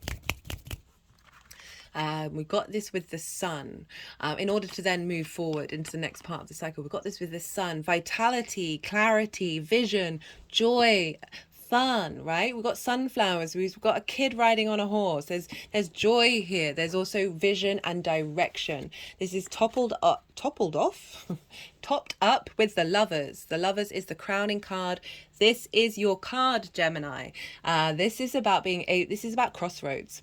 Again, we've got another mountain here. This is about that there's for me, this is about being able to make decisions that serve you in the long term. Okay, so it's about collecting all the information, harmonizing, and being able to make decisions that serve you, because we've got the feminine, the masculine, we've got spirit, all combined together in harmony, right? With the mountain. It's about being real as well, because we link into the mythology of Eve. She ate the apple of knowledge, and through that she realized she was unclothed, and that's and went out into the world to begin the human experience. If we look at that, the mythology of like, okay, even if we're looking at things that might be a bit difficult, we're able to make decisions, we're able to be informed, that facilitate our long-term agenda. So I love that combination of the sun, the vitality and vision to make the decisions that you need to do from internal strength based on this retrograde moving forward, that is facilitating whatever your life purpose is, whatever main sort of pull that you have in your life.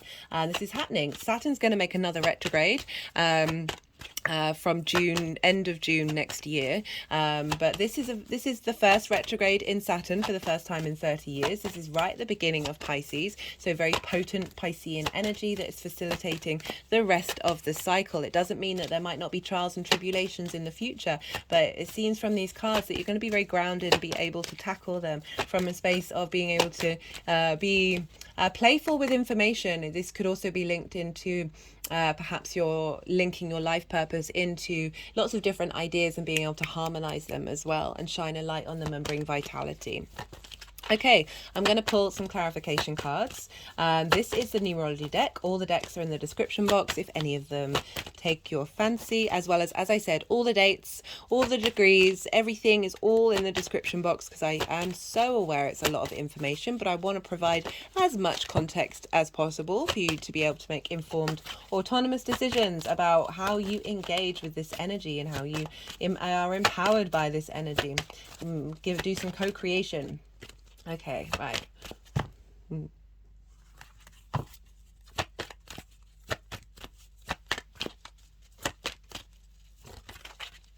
Yeah, I'm not surprised you've had some difficult cards come up because of that square energy, because squares are got creativity.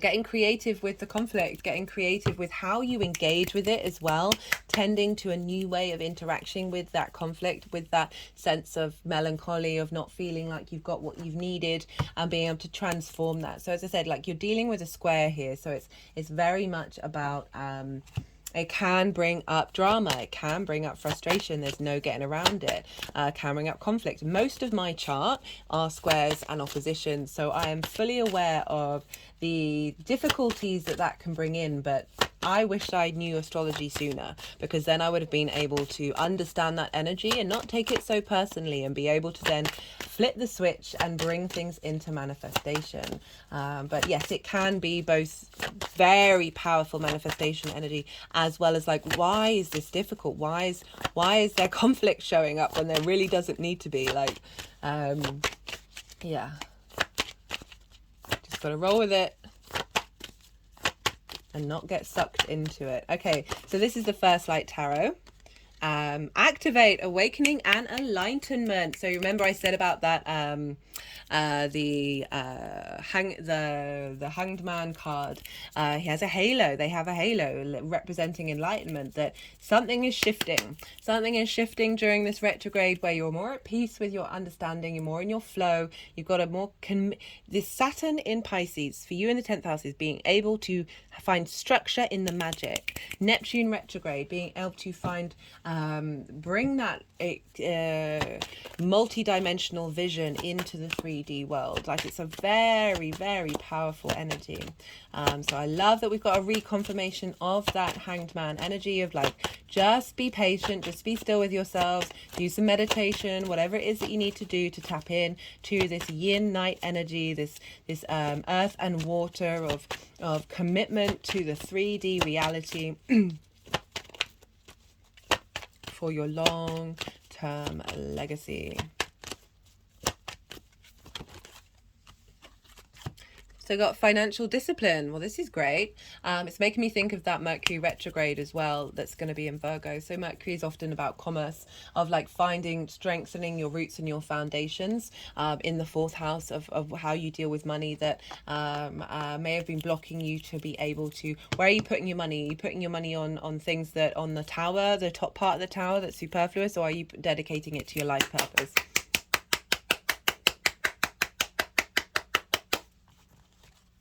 Okay, I am going to pull one more card from the First Light Tarot. Oh, hello, 3 hours and 3 minutes.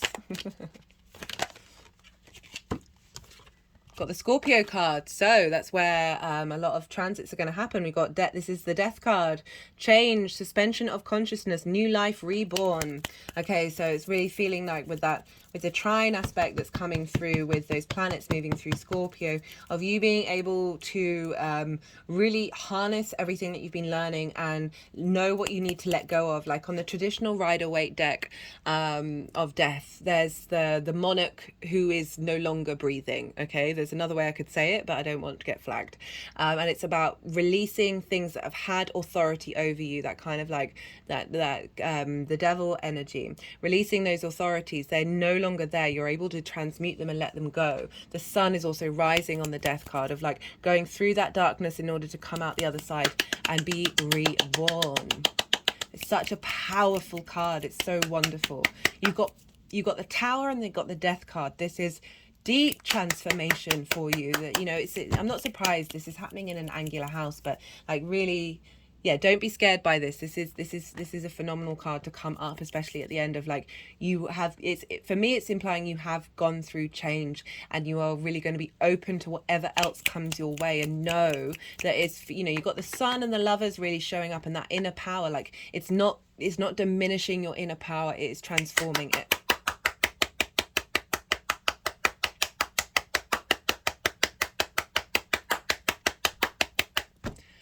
Okay, Gemini, if any of this resonated, don't forget to hit the like button. There are lots of ways you can help the channel grow. It is a growing channel. Help the algorithm, push it out there. If you felt like this gave you some kind of empowerment, some kind of perspective, there are things that you can do to help the algorithm push it right out there. So leaving a comment, even if it's just an emoji, hitting that like button, subscribe if you're a new viewer, hello. Watch the video till the end. I appreciate this is the end of the video, but just in general, watching videos to the end, even if they're on mute, this helps push the algorithm. Watching more than one video in a row, even if it's on in the background, all of these sorts of things you can do to share the videos, they would help the channel. I always say this just in case you feel so inclined, but on a personal note, I would love to hear from you about how the astro weather is showing up in your life. I always like a good chat.